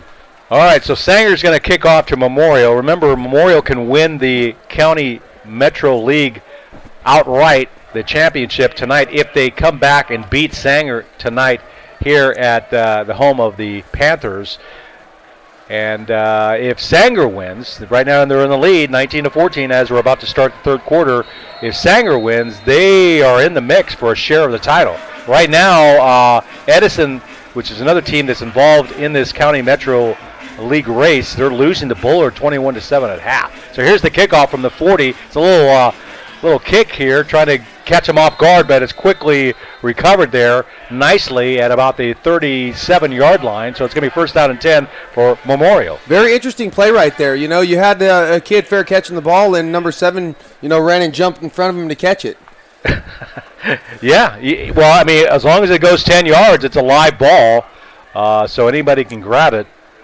But good recovery there for Memorial. So here we go. First down and 10 now for the Panthers, trailing 19-14 as we start this third quarter here on a Friday night in Fresno. Thank you for joining us on NorCal Sports TV. Mark Espinoza alongside my partner Sean Soares. So here we go. First down and 10. Here's Trujillo in the shotgun, looking to pass right off the bat, up the middle, and it's juggled and incomplete. So kind of a bad luck play there for Trujillo as he put it right on the money, Sean. Honestly, I don't know what happened right there, because we had Joshua Kelly at the bottom of the field. He wasn't ready for the play, so I'm not really sure if that was a quick snap to get that matchup that they wanted or what. It's going to be second down and 10. Ball still at the 37-yard line, and looks like. Okay, you've got now Trujillo as a wide receiver. Did you see that? He's on the left side there, Sean. So here we go. We got a pass. It's completed. It's completed to Kelly, and it's a fumble. It's a fumble at about the 50. It looks like It looks like Sanger has the football. We'll look for the call by the ref, but it looks like they have the football, so it's going to be Sanger football on the fumble. And that was Trujillo at quarterback. He dropped back. Okay, out. I Absolutely. got you. All right. But this half, you got to expect Joshua Allen and Jalen McMillan to get involved very heavily. I mean, that play right there has been open, and he's shown he can run and catch with the ball, but you got to secure the ball. In these kind of situations right now, you don't want to give the ball back to the other team is what they did. But, expect him to make a big play later this game. All right, first down and 10 now off the turnover. Sanger with the football. Here's a toss. And it's a little razzle-dazzle to an open receiver, but it's too late coming out of the hands of the thrower or the passer, because by that time the defensive backs had time to recover. And, if that throw can be a little bit further by David, number one, he was wide open down the field. That's Jake Boust. He was wide open behind the defenders. But, sometimes you get a running back who's been running all game, his shoulder's kind of tired to make that throw. It's a little difficult. But, at that play right there, if they can make that play successful, then it totally changes the dynamic of this half, because they come out after a turnover on the first play, and then they score on the first play of the game on the other side. That changes the momentum big time. Absolutely. So second down and 10 at the 50. Here's Colazo with the handoff. Right up the middle. Good run there. Good run all the way up to about maybe the 35-yard line. Absolutely. We talked about that play action right there that they're going. They're going with that outside look to the perimeter on the right with the counter up the middle, and that's exactly what they did. Ball's at the 37-yard line. First down and 10 now for the quick hit up the middle. Good power run there by that Sanger offense. One of the best to ever run that play, McKay Christensen. We've seen highlights of him run that play, and that play right there, that little quick hitter up the middle, I believe he called it 42-something, but, man, that was a fun guy to watch. All right, first down and 10 at the 37, 11:08 here left in the third quarter. Here's Colazo with the toss to the left flat and up to about the 30, almost the 35-yard line. Number 6 on the carry for Sanger. That's Agina, who's already had two touchdown runs in this ball game. So did you see the lineman coming out on the perimeter right there to make that block? I mean, he was outside the numbers, and he put his guy on his back. Well, it takes a lot of good blocking to get those backs going. And, absolutely. So it's a team game, and that's exactly what you want on the football field. Second down and 9 at the 36. Here's Colazo now. And it looks like there was maybe offsides by the defense.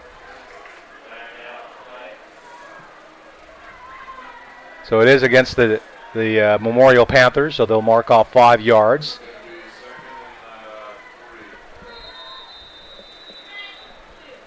So it's going to be second down and 3 now at the, looks like around the 31-yard line. And there's a lot of football left, and that's just a young kid trying to make a play for his team, and you can't fault him for it. He's trying to get a good jump. It happens. All right. Here's the handoff to the right, off tackle, number 24 with the carry. That's Orlando Douglas, main ball carrier for Sanger tonight, as he maybe picked up about a yard on that play. So it's going to be third down and 2 at the 29. 5'8", 160, and he's running hard in between the tackles. He's hard to bring down in there. Well, he's probably got that low center of, gravity or whatever you want to call low center of weight, or I don't know what the exact terminology is, but you're loaded like a fire hydrant. Oh, yeah, absolutely. Hard to bring down. All right, here's a handoff, again, up the middle. Quick hit, doesn't go anywhere, so you got to really credit that Panther defense right now. Absolutely. Whoever their D coordinator is, he did a good job of adjusting at halftime. So what do you think? You think Sanger's going to try more of the pitches to the outside because they had some good luck in that first half with it? I think they just have to reestablish during this half. When you go in at halftime, they make their adjustments. So it's what layer again is going to work during this. Right now, they're trying to establish a run in the middle to open up the outside again. Because once they get those linebackers to suck up, then you have less people on the perimeter to contend with. Fourth down and 1. They're going for it. Here's Colazo with a little toss to the right flat, and he gets the first down. Looks like he might have gotten it. We'll see how they mark it.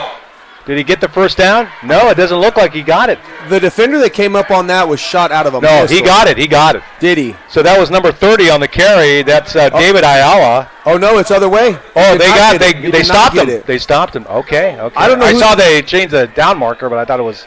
Did you see who the defender was that came up? Because he did. He came up without him coming up as fast as he did on that angle. That would have been a first down for sure. So a big defensive stand for Memorial coming out here in the third quarter from halftime, and they got it going now. Absolutely, and that's just the play that they needed to go back in. I mean, no harm, no foul. The fumble, number 2, he has a chip on his shoulder now for the rest of this game. After that play, look for him to make a big play in this half. Some movement on the line, no flag though. Trujillo nice hands it off. Look at to Glass, and there's Glass. He's got his downfield. speed now. Breaks a couple of tackles, gets it out to about maybe the 42-yard line before he's brought down. Huge play. They needed that. So Leonard Glass now picking up steam here for this Panther offense, trying to get it on track. They only scored 14 points, and for them, that's not too many points. This high-powered offense. And you look at the body language of both teams right now. You know, Sanger seems to be pretty content with how they're moving around, but there's urgency on the Memorial side of the ball for sure. 3 receivers to the far side, 1 to the near side. Man in motion is Glass. Here's the pass to Glass on the left flat, and good defense, good containment by the Sanger Apaches. Number 30, David Ayala, he's been very active tonight.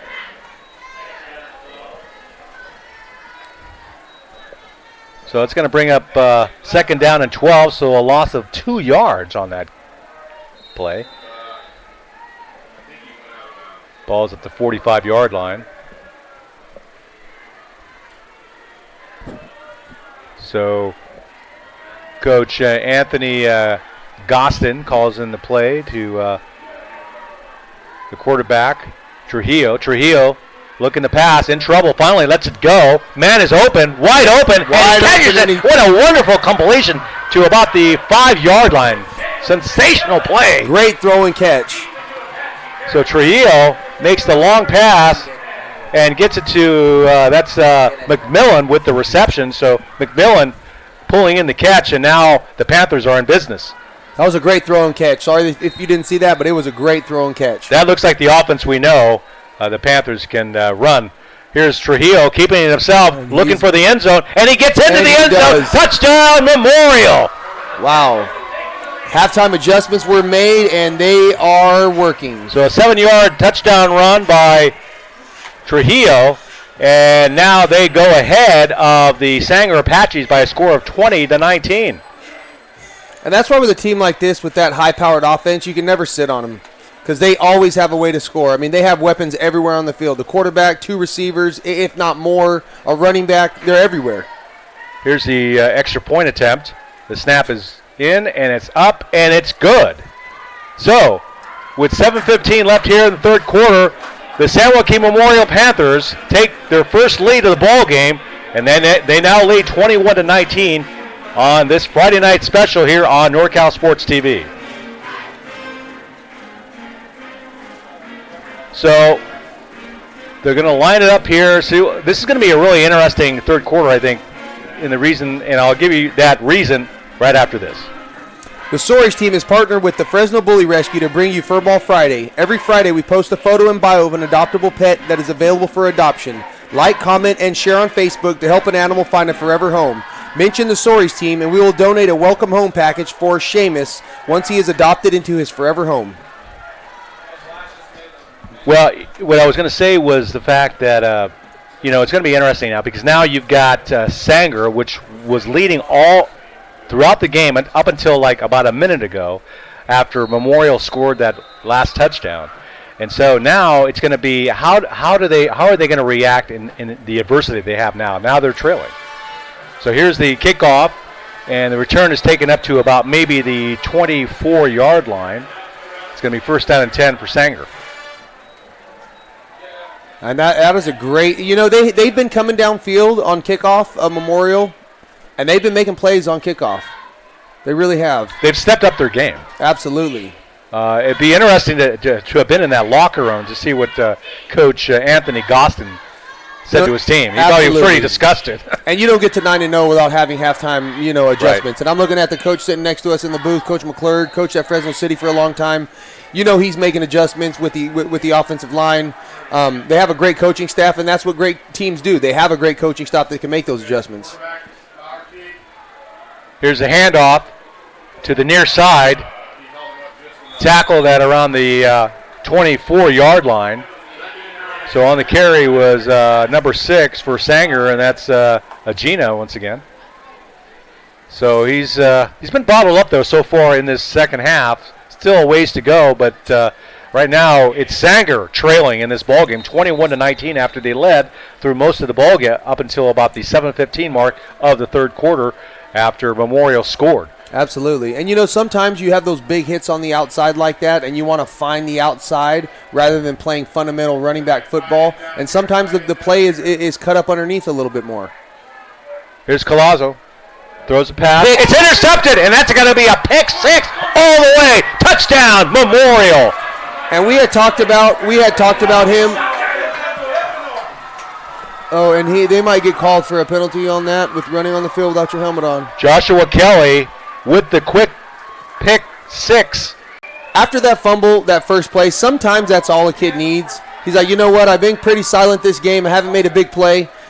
He put the ball on the ground, and he said, you know what, I have to make up for it for my team. And absolutely did right there. Well, that was a huge play. Huge play. And in that first half, it's kind of ironic, Sean, that in that first half, and up until just recently, it was Memorial making the mistakes, the turnovers, and now a costly one by Sanger. Absolutely. So here's the extra point attempt. It's up, and now it's good. It's kind of funny, though, because that play right there, that was a little bit of a pressing move. You're down kind of, back close to your end zone. You're trying to make a big play for your team. You're down, and you talked about that. Now all of a sudden they were down 21-19. Now Sanger's starting to press. They realize, like, this firepowered offense we're going against, what do? I got to make a big play. And that's exactly what they did. The Soares team at Iron Key Real Estate unlocks the best results for you using community networks to open the doors of possibility where you work, play, and live. Ask for Sean and Chelsea at Iron Key Real Estate. Real Estate Unlocked. All right, well, a sudden change of a scene here at the home of the San Joaquin Memorial Panthers, as now they have really caught fire here in this third quarter. They've had 2 quick scores here in the third quarter. One of them a 7-yard touchdown run by their quarterback, Trujillo, and then also that Joshua Kelly interception for a touchdown for Memorial that changes the score now to 28-19 in favor of the Panthers. They had a quota to reach of 45 points this game, and I think they're looking to make that. Yeah, the way it looks now, it looks pretty good. All right, here's Sanger now. Return up to about maybe the 21-yard line before the ball carrier is brought down. And it's going to bring up first down now for Sanger as they try to regroup now here in the third quarter.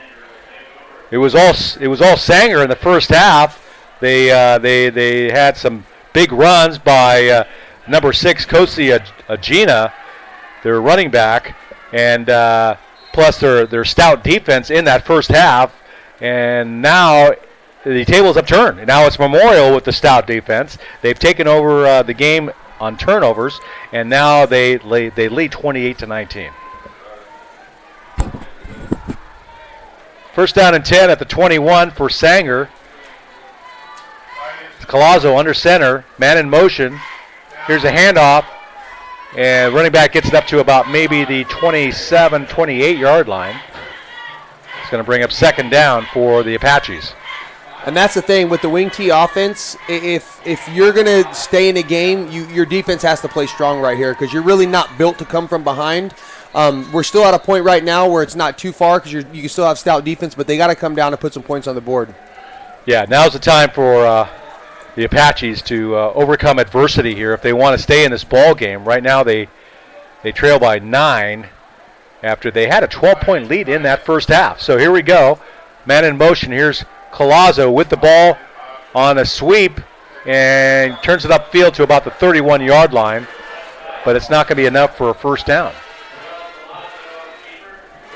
So it's going to be it's going to be bringing up fourth down, I believe, right? Third and short. Third and short, okay. My error. 3rd and 1 to be exact. This is a big play right here. This is a huge play. It really is. At the 31-yard line, 5:25 and counting here in the third quarter, so we're getting late into this ball game.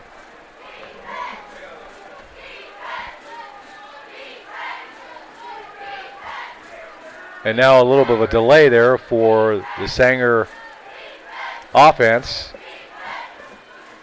Here's a handoff. Nothing. Oh. I don't know if he got it, Sean. I don't think so. I don't think so. He might have just been stopped. At the line of scrimmage. At the line, yeah. So. No gain. That was number 24 at the carry, Douglas. That's halftime adjustments. Same kids on the field. They're just doing something different right now. So 4th down and 1. And I don't think they're going to go for it, are they, at this part? I mean, they're deep in their own territory. Very deep. It's 4th down and 1, and they're trailing by 9 points. I would kick it away. That's what I would do. Yeah, you know what, though? It's a short yard. It shows your kids you trust in them right here. All right, here we go, 4th and 1. And now there's going to be a timeout called out by Memorial. So I'm not 100% sure how I feel. As a player, I love, you love to have your coach believe in you. We need to get a yard. Let's get that yard. We had 2 plays to get it. They've been marching. They've been getting their 3 yards of carry. But this far down the field, if you this is a high risk play. It is very high risk. If you make it, that's great. Keep the drive going. Absolutely. If you don't make it, man, they could score quickly again. Absolutely. And this game could get out of control. It absolutely could. But, it does show, hey, we're trusting in our kids on defense as well. Okay. Meeting rooms on demand. Looking for a meeting room available nights and weekends but can't afford the pricey hotel meeting rooms? With rates as low as $40 an hour and seating capacity up to 50, we provide incredible value for small businesses. Locations in the Bay Area, Las Vegas, and now in Fresno on Sean Van Ness, all with 24/7 availability. Well, we're going to give you some quick scores around the central section, around the Fresno area. For example, you have Bullard leading now, Edison 28-7. Remember, Edison was in the mix for a share, at least, of the County Metro League title, but right now they're trailing big time to Bullard, 28-7, third quarter. Here is 4th down and 1 for Sanger, and a little toss to the left side, and he gets the first down. That's a great tackle right there. If he doesn't make that tackle, he's gone again. So Gina, once again, coming up big for the Sanger offense, keeping them in the ball game, as he did in the first half, and they get the first down. First down and 10, 4:17 and counting here in the third quarter. That was a great, carrying out of the fake right there by the fullback. I thought he had the ball. I thought he was stopped, and running back comes on the outside with the first down. Collazo. Oh, he's stuck. He was stuck. He knew. They had good penetration by that defensive line for Memorial. Absolutely. They had it covered. He had nowhere to run. They were like 4 or 5 defenders right on top of him. See, that right there is a halftime adjustment. They weren't doing that in the first half. They took their front side tackle and they brought him upfield and made that quarterback. He's either going to have to bubble it back or he's going to have to cut back. And when you have your backside tackle pursuing like he was, there's nowhere to go. It has to be a pitch on that play. So a good defensive play up front by Justin Hunt and Jacob Smith for the Memorial defense. Here's Collazo throwing it, completing it. And the receiver is stopped. It was forward progress. They're probably going to give it to about maybe the 38, 39-yard line, I would think. That appeared to be a very similar play that, that Joshua Kelly broke on. Right. So it's going to be no gain on the play. It's going to be 3rd down and 10 at the 31 of Sanger. Under 3 minutes left in the third quarter. So this is another big play. If they can convert here, then they may be onto something, Sean. Absolutely. And, this quarterback, he has proved that he could throw the ball. He just hasn't been doing it that much, and sometimes you need to find a rhythm as a passer. And if he's not in that rhythm, it's going to be hard. Here's Collazo. Oh, and it's just over the hands or the stretch of the hands of the receiver. So it's going to be incomplete. 4th down and 10 now for Sanger. And they'll have to kick it away this time because I don't think he's going to gamble on 4th and 10. No, that's too much. Yeah, it is. That's crazy. It is.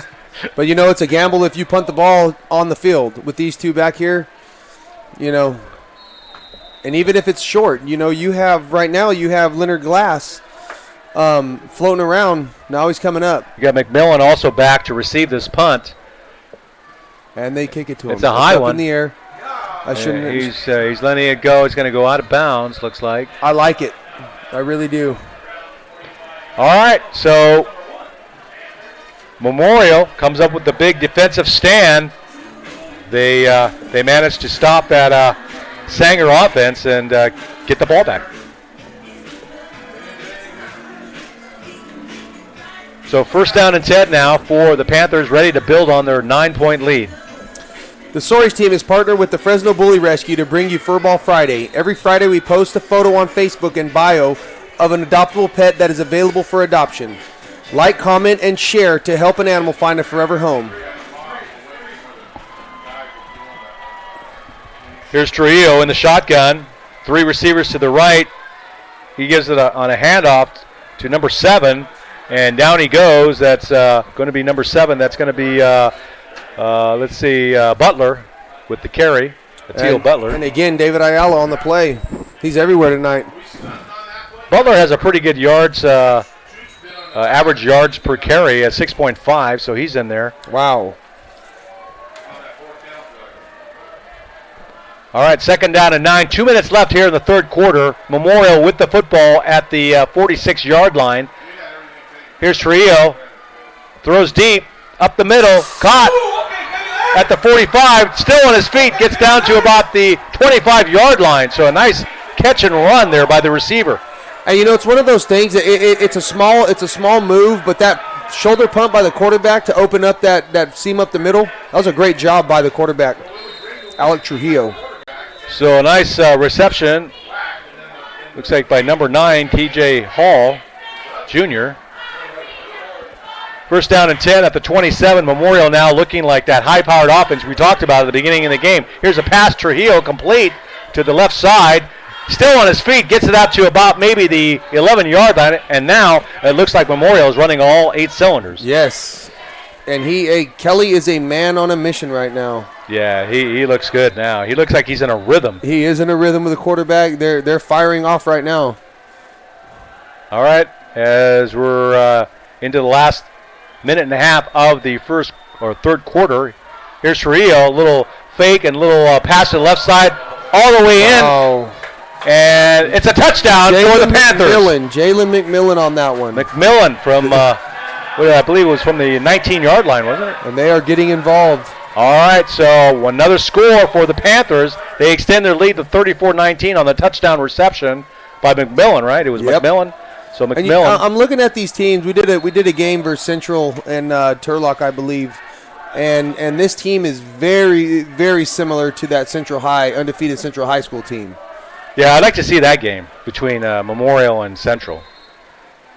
I mean, both have great coaching staffs. The offensive firepower on both teams is unbelievable. There is one kid, though, on Central High School that plays linebacker. He's a sophomore, I believe, 6'1", 215, and the kid plays sideline to sideline. He reminds me of Jeremy Allison from Fresno State. Right. Just a monster, and he hits, and he doesn't get tired. So I think that one kid, I mean, amongst other things, but that's one kid that's a difference maker on the defensive side of the ball. All right, they're lining up for the extra point attempt. There must have been a penalty. Here's the snap, and the kick is up, and it's good. No, it's no good. No good. Oh, wow. Okay, I thought I went through, but it didn't. So it remains 34-19 on the missed extra point. And right now, I tell you, I mean, Coach Jorge Pena for the Sanger Apaches, he's got to think of something real quick here to stop the bleeding. Because right now Sanger is they're kind of like back on their heels. They're on their heels. They're not. They don't have the same confidence they had like in the first half. Absolutely. The Soaries team at Iron Key Real Estate unlocks the best results for you, using community networks to open the doors of possibility where you work, play, and live. Ask for Sean and Chelsea at Iron Key Real Estate. Real Estate unlocked. All right, let me get some quick scores before they line it up to kick it off again. Once again. The score between Bullard and Edison. Bullard leading 28-7 in the 3rd quarter over Edison. Other scores, you have Woodlake 34, Granite Hills 3, Golden West 22, El Diamante 17 in the fourth quarter. Clovis West is leading Clovis 24-21 in the third quarter. Oh, wow, there's my alma mater right there. There you go. Let's get a win, boys. Nice. Against our arch rivals. Absolutely. It's great. Here's the kickoff, taking it around the 11. Get some daylight. Finally brought down at around the 29 or 30-yard line. A little bit of a scuffle there at the end, but things are calmed down a little bit now. But right now it's going to be all up to Sanger to try to come back in this ball game. It's just been a tale of two different halves. It really has. It really has.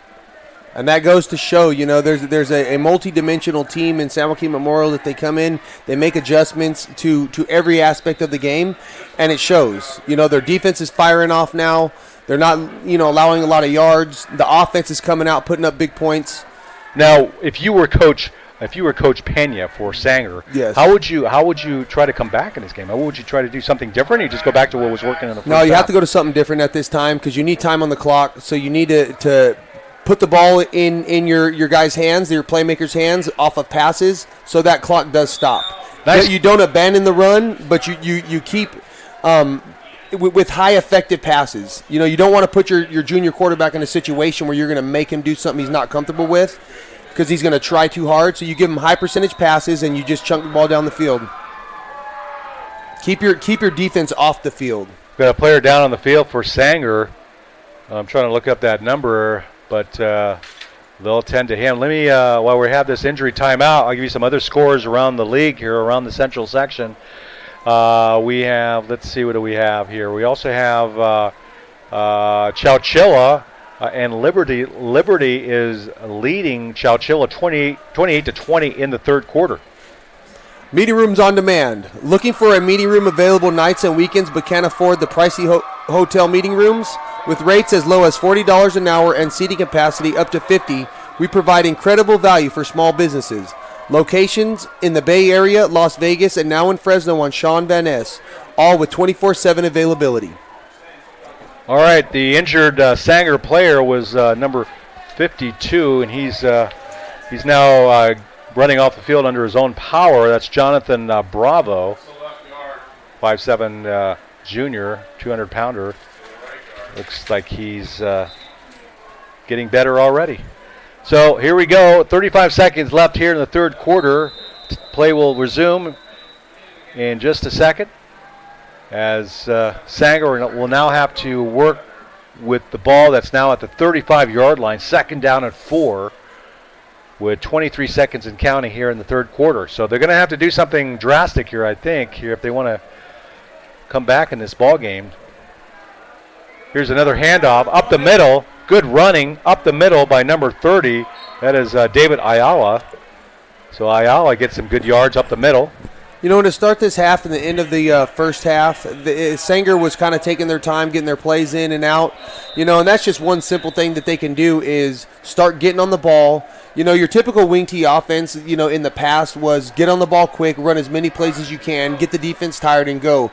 And if that's the case right now with the deficit that they have 12 minutes to score the points that they need. They're going to need to get on the ball and run as many plays as possible. All right, so that is the end of the third quarter with the score, San Joaquin Memorial, the home team 34, and the visitors, Sanger Apaches 19.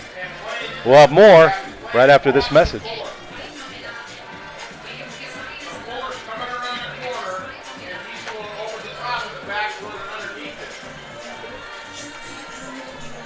The Soares team is partnered with the Fresno Bully Rescue to bring you Furball Friday. Every Friday we post a photo and bio of an adoptable pet that is available for adoption. Like, comment, and share on Facebook to help an animal find a forever home. Mention the Soares team and we will donate a welcome home package for Seamus once he is adopted into his forever home.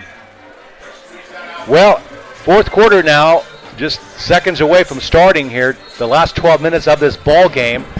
We had a quick start by Sanger. If you're here from the beginning of the broadcast, Sanger got out to a quick 6-0 lead on the strength of a 61-yard touchdown run by Kosia Gina. And then Sanger also scored on an interception. A 70-yard punt return actually came later. And so Memorial now has come on strong now. It's Sanger with the football, trying to make something here in the fourth quarter. Now there's another penalty. 2 penalty flags now fly. Not a good one. I believe that's on Sanger, number 50, for the late hit after the play. So we'll look for the call here by the referee.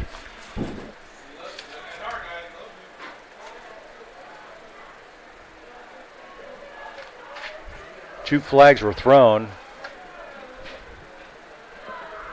Here's a call. It's going to be a personal foul against Memorial. Wow. I didn't see that coming. I didn't know where that was. I saw somebody fly in late from Sanger and hit somebody in the back. So that helps the Sanger cause offensively as they get 15 yards on that penalty against Memorial. That's going to place the ball at about the 39-yard line of Memorial. And this is, if my math is correct, we are still a two-score game for Sanger. If they go down and score right here and have a stout defense and score again. Here's a quick pass to the left flat on the left or far sideline is complete. Carry ball. The receiver gets down to about maybe the 20 or 30-yard line, I should say. We'll see where they mark it exactly. 11:30 and counting in the ball game. Yeah, they're 2 touchdowns and one of those, converting a 2-point conversion away from making this a serious game. Looks like it's at around the 33-yard line. So it's going to be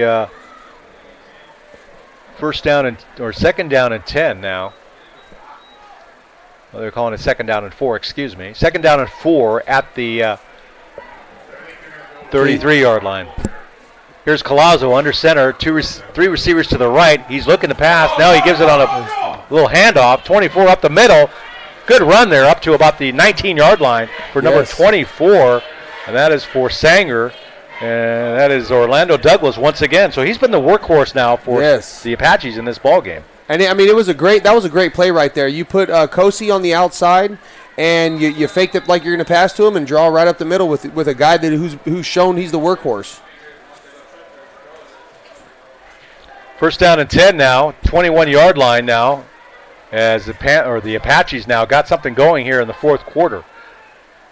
Here's the pass by Collazo that looks like it was tipped at the line of scrimmage, and it's going to be it's a reception, or was it an incomplete? I think it was a fumble. Yeah, I think it was. And recovered. I thought at first it was tipped. It looked like it. It was blocked, partially blocked. But it's going to be second down and 10 now at the 25-yard line.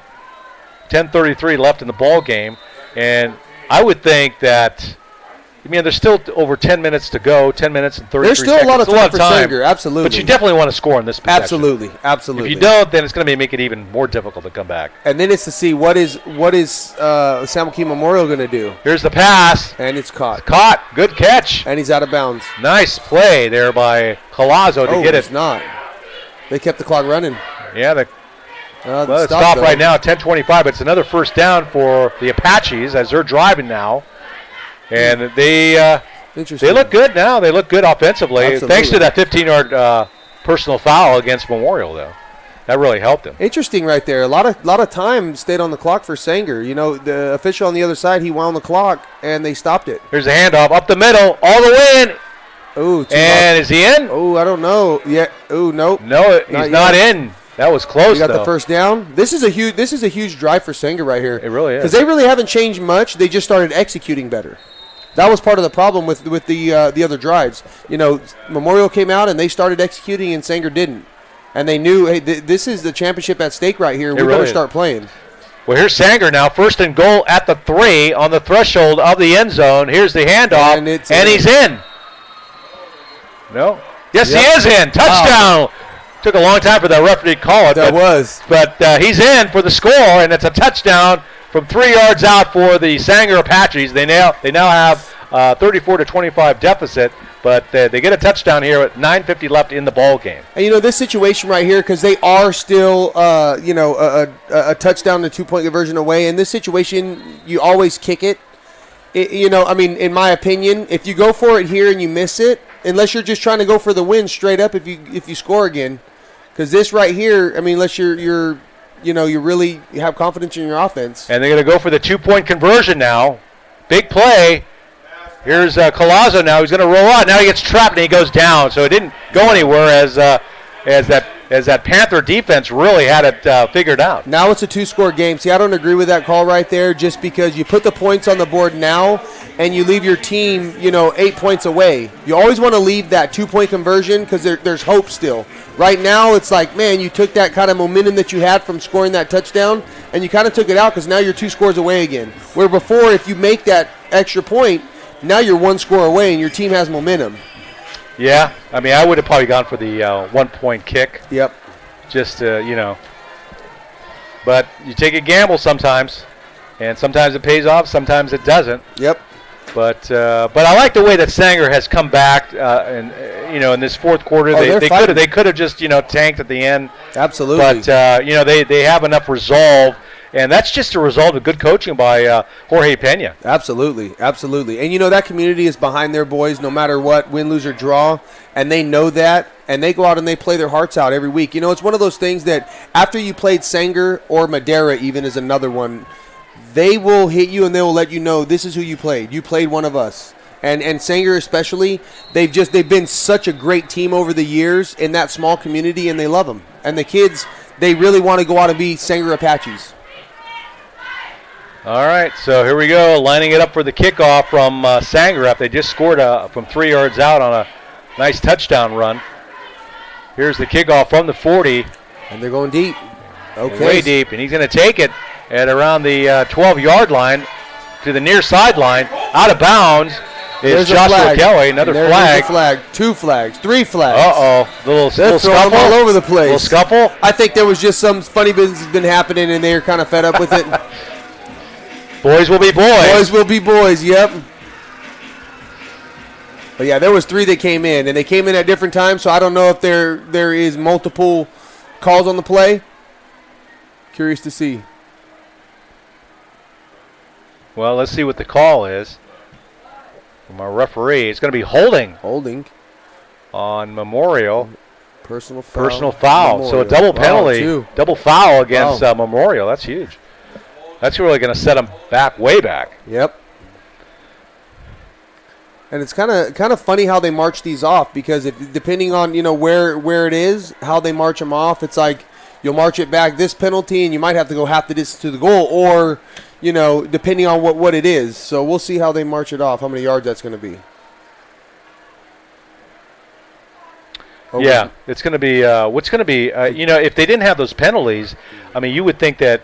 Yeah, there's still a lot of time left, 9:44 in the game, but they've got a 2-score lead. Would you continue to would you want to run the ball, or would you just go back to your passing and what you were doing before? I would keep it with that because I think they need to put another touchdown on the board, even though it's a 2-score game right now. One more touchdown is going to put it to 3, and that's going to be a big deficit.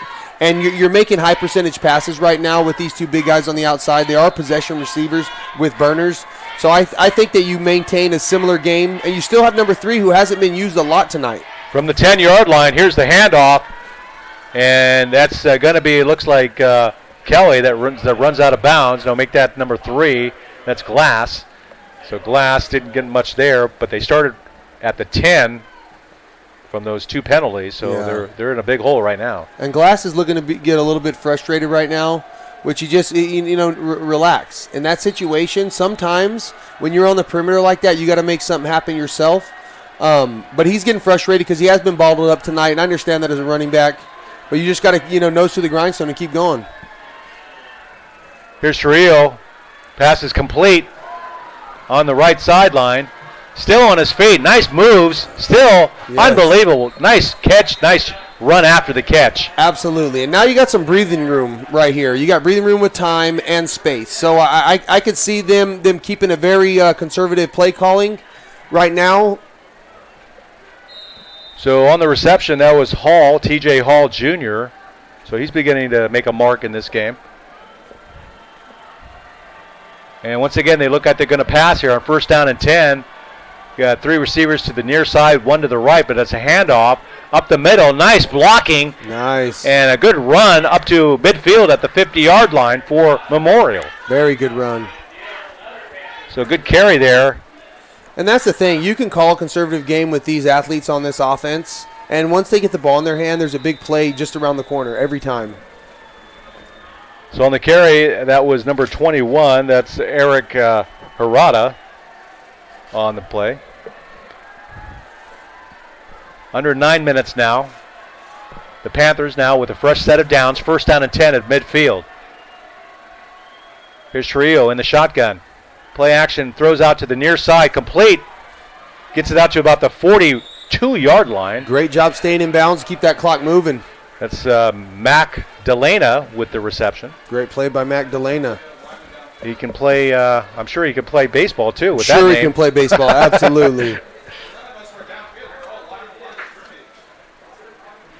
So that's going to bring up, look like another penalty? Maybe a penalty, yep, yeah. Right there. Looks like, they're marking it off all right. So right now the Panthers kind of like hurting themselves with another was a legal receiver downfield. I'm not sure. I didn't see the call. It was the hand on the pat on the head. Yeah, I think that was a legal receiver downfield, wasn't it? Possibly. All right, so a 5-yard penalty against the Panthers. That's going to set them back 5 yards, of course, to the 45-yard line. First down and 15.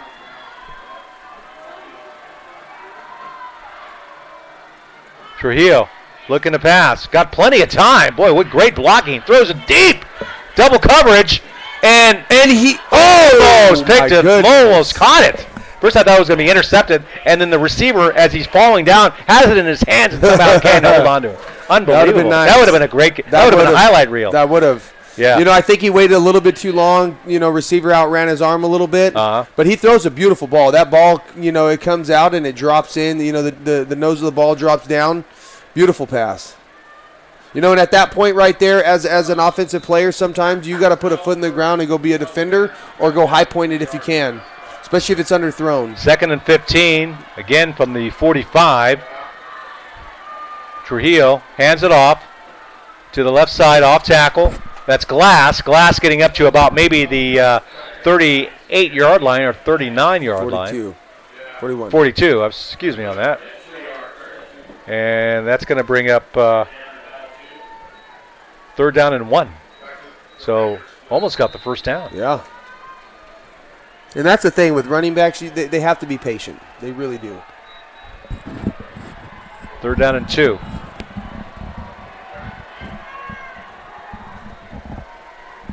High snap, gets it to Glass. Glass goes down, but he gets the first down. So another good run by Glass. Converts and picks up another first down for this Memorial team. 7:25 left in the ball game, and the Panthers now in control, 34-25. Now there's going to be another Sanger Apache on the field hurt. I believe that's Carl Hawkins. 5'9", 185-pound junior, and so he's laid up. And while he's laid up, let's get some messages here for you. The Soaries team at Iron Key Real Estate unlocks the best results for you, using community networks to open the doors of possibility, where you work, play, and live. Ask for Sean and Chelsea at Iron Key Real Estate. Real Estate Unlocked.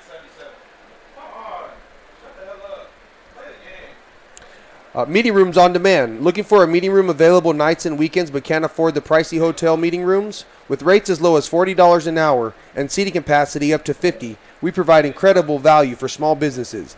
Locations in the Bay Area, Las Vegas, and now in Fresno on Sean Van Ness, all with 24/7 availability. The Soaries team is partnered with the Fresno Bully Rescue to bring you Furball Friday. Every Friday we post a photo and bio of an adoptable pet that is available for adoption. Like, comment, and share to help an animal find a forever home. Mention the Soaries team and we will donate a welcome home package for Seamus once he is adopted into his forever home.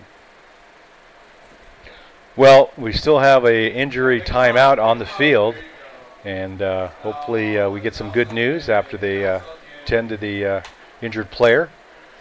Right now I'm trying to get an update on the World Series. It was in extra innings between the Red Sox and the Dodgers.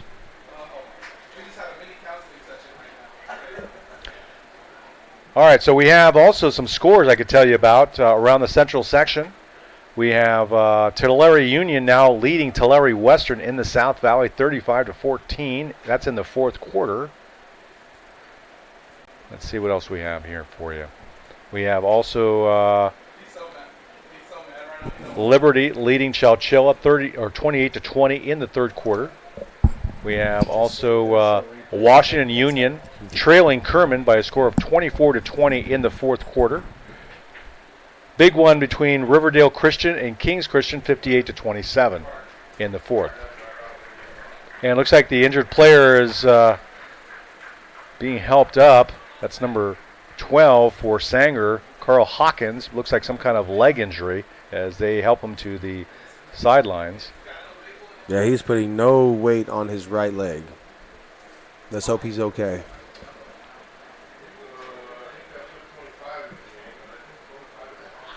All right, so we're about to get underway here, coming out of the injury timeout.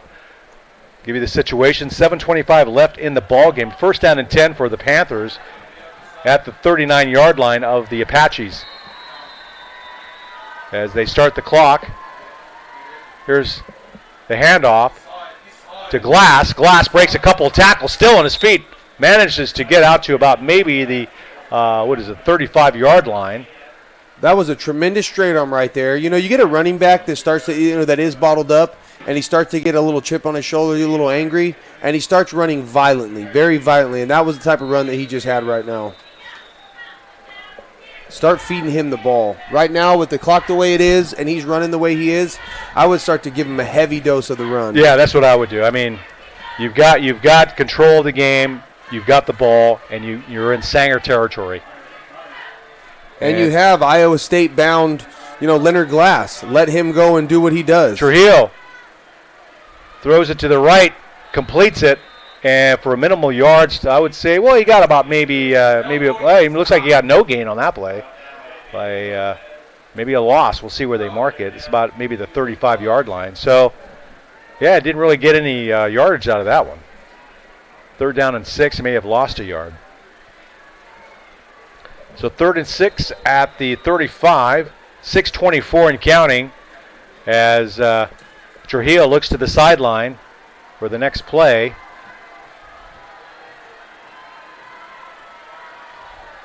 Two receivers to the left, two to the right, and now we have a whistle for it looks like maybe a timeout, Panthers. So a timeout on the field. 6:07 left here in the fourth quarter. It's San Joaquin 34, the Sanger Apaches 25. The Soaries team at Iron Key Real Estate unlocks the best results for you, using community networks to open the doors of possibility, where you work, play, and live. Ask for Sean and Chelsea at Iron Key Real Estate. Real Estate Unlocked. So, yeah, they definitely have this game in control, Sean. This Panther offense, they looked like out of sorts a little bit in that first half. They only scored 14 points. But right now, they have scored 20 points in this second half already. Yeah. So they definitely look more like themselves here in the second half. Absolutely. And, it's one of those things that they're capitalizing on every single play, on every single drive that you have. There's plays here and there that to keep this championship run alive, they have to capitalize on those plays. And they have to make opportunities happen without forcing them. Well, here we go on 3rd down and 6. Big play now for Sanger. If they want to keep this game within reach, they need to stop the Panther offense. Here's the pass to Kelly. And he gets it down to about maybe the 27-yard line. First down. 27 or 28-yard line. Called like about the 28-yard line. So first down and 10, another fresh set of downs for this Panther offense as they continue to eat up clock here. 5:55 in the game. That was a huge play right there. And now it's eat up as much clock as you can on every single play. Man, if I was Sanger, I'd try to get that ball somehow some kind of turnover, grab the ball, something to stop this Panther offense some way or another. And another run up the middle, hard running. Good blocking up front of the offensive line for the Panthers. Leonard Glass with the carry gets it up to about maybe the 21-yard line. Absolutely. And he knows this is his time to shine. This is where he could put the team on his back. You know, he hasn't had a lot of action early in the game, but he knows that every touch he has is one step closer to that victory in that league championship. Yeah, and this is his night as well as the other seniors, as they had a big ceremony before the game for senior night. And Leonard Glass definitely is one of the top seniors on this Panther offense. So here's a pass. It's incomplete, intended for number 4. That's McMillan. You know, that's a high percentage play right there. It's a short passing catch. You know, unfortunately, it just went through the receiver's hands. But, you know, looking at that, keeping the clock going, I know it stops the clock, but that still is a play that should be a high percentage play to keep that clock going. That play just, you know, that looks like he didn't see it or something because it kind of like went right by his pass. Yeah. He didn't catch it up or see it immediately. Kind of missed it, maybe. Especially on a timing route, you know, Yeah. if you're looking and you turn back around, you might not find the release point where you thought it was. All right. 3rd down and 3 now. Here's the handoff to Glass. Up the middle, breaks one tackle, rolls out to about maybe the 16-yard line. He got it. And he got it.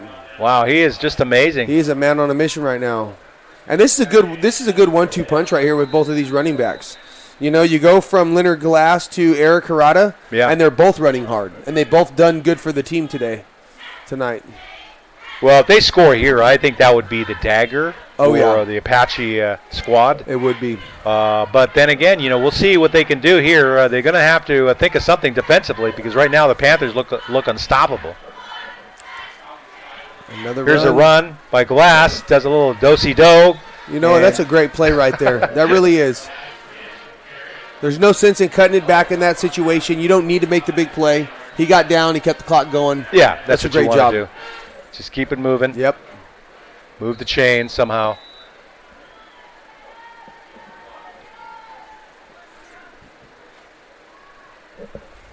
And then just eat the clock up right now. Yeah, they're just taking their time here. Absolutely. They're calling the plays out as Trujillo looks at. And now you got 2 running backs in the game. This says to me that we are going to run the ball with 2 effective runners, you know, thus far in the game. Just keep feeding it to them. Here's Trujillo. Going to the right. High percentage pass. Completed.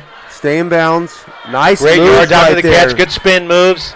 And gets it out to about maybe the 16 or 15-yard line. Probably 15-yard line with forward progress. The way that Delane is moving, if that is Coach Delane's kid, hey, Coach, he might be picking a different sport. All right. Ball's at the 15. 3rd down and 8. Clock is moving. TJ Hall Jr., I just noticed, is a freshman. He's got there's some talented receivers. I mean, looking at Delana and TJ Hall Jr., those are some good replacements right here for Kelly and McMillan. Here's Trujillo. He's going to pass. He does. It's Great complete. Play. And does he get inside the pylon? Oh, he might have stepped down. No, he stepped out right around the 1-yard line or the half-yard line. So a nice try. And so they're right on the doorstep there, Sean. Yep, and the clock has stopped. That play right there, it you know, obviously we're on the far side of the field, but it just by the fact that he reached out for the pylon like that shows that, you know, he's got a big time future ahead of him. Oh yeah, he's got that maturity, maturity in the awareness. Comes with experience. 1st and goal at the 1. Here's the handoff up the middle. He's in. And he's in. Touchdown. Panthers. They go ahead 40-25 on a 1-yard run for the touchdown. That's a huge deficit. That's 3 scores. That's a huge deficit. Yeah, that might be it right there with under 3 minutes left to play. A 1-yard touchdown plunge for the score as the Panthers now open up a 15-point lead on the Apaches. Correct my math. That is 2 touchdowns and 2-point conversions if they make it. 15. Well, yeah, they'd have to make two touchdowns with 2-point conversions to go ahead of them.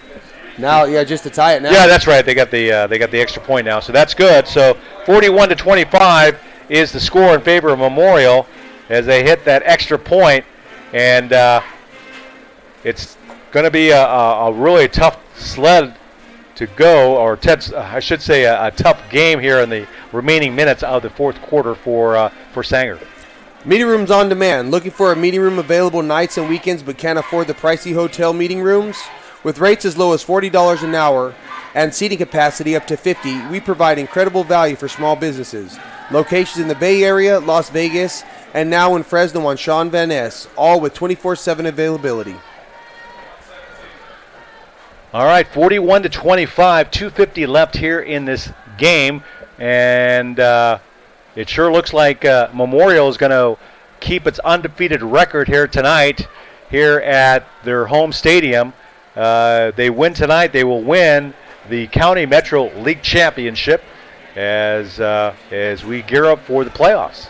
Yeah, a big congratulations out here to Alex Trujillo on breaking the 10,000 yards. That is amazing. Amazing. And, I'm not 100% sure on the touchdowns he's had tonight passing, but he might have reached 100 touchdowns tonight as well. Here's the kickoff and the return, and not much of a return as Memorial's all over it, and there's a big scrum, and he finally goes down around the 10-yard line. So it's going to be a tough go for this Sanger team as we head into the final 2 minutes and 41 seconds of this contest. So all you can think of, I guess, is to pass at this point. They have to get out of this hole first, deep in their own side of the field. They're a score, onside kick away, and another score. With the 2-point conversions, it's not impossible, but they're gonna have to put some work in for sure.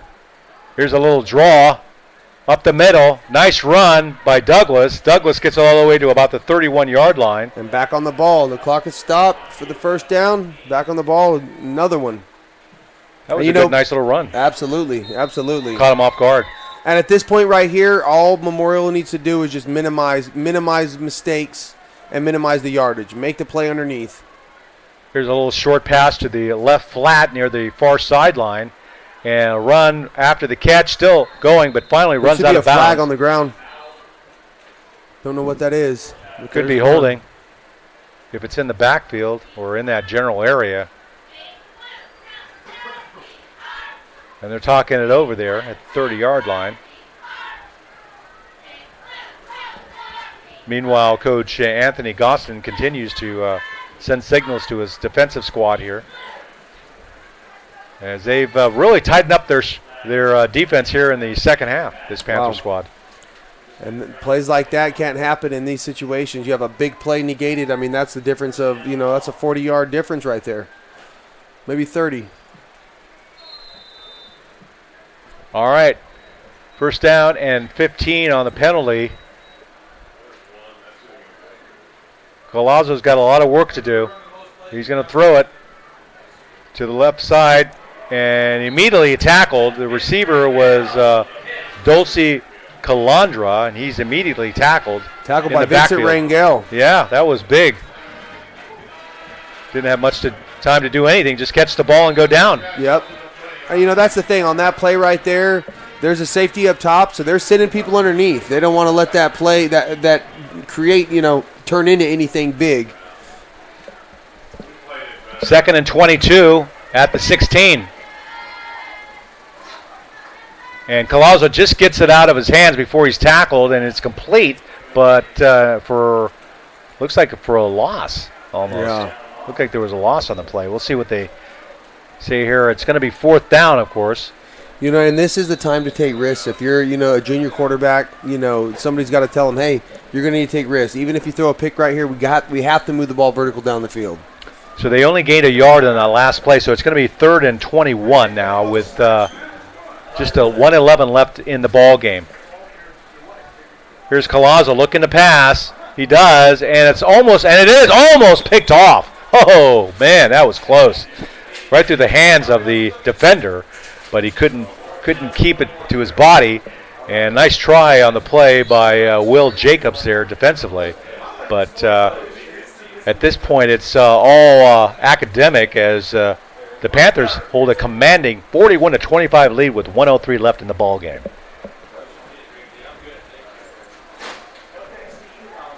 So 4th and 21, and so this is probably the last. Looks like there was a penalty against Memorial as they mark off the penalty here. and not statistically impossible, but they're going to have to make some big plays right here. They're going to have to score within the next couple of plays, get the onside kick, and have to go down again. Yeah, it's possible. It's possible. But not likely. Not likely. But you never know. We'd like to see it, though. We'd like to see some excitement at the end. That would be good. Absolutely. Like the end of the first half. Let's get that was neat. That was neat. Yeah, that was exciting. Well, another great game on NorCal Sports TV. Thank you for joining us. Be sure to check our website on a daily basis for all the games in your area. Here we go with 4th down and 8 for Sanger. Collazo looking to pass. He does to the right side, and it's over the head of the receiver, incomplete, and it'll be Memorial ball on downs. And with 58 seconds, this is going to be the last stand or the last possession for Memorial. Yep. You know, they came out and fought hard. You know, it was the halftime adjustments by the Memorial staff that came out and really, paid dividends in the game.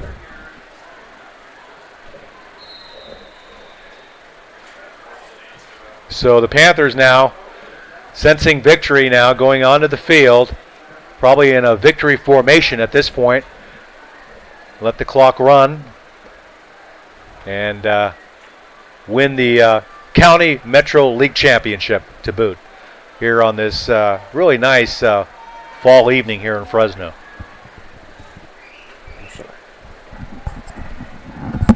And that's quarterback going down for the last few seconds of this ball game. Trujillo now just waiting to make it wind official. down the clock. Yeah. Yep. Yeah, that would be a good matchup if you had Memorial playing Central. That would be interesting. Two undefeated teams. Oh, yeah. That would be something. All right, 2nd down and 10, 35 seconds. Probably going to kneel again here, Trujillo, and he does. That should do it. That should do it. They might need...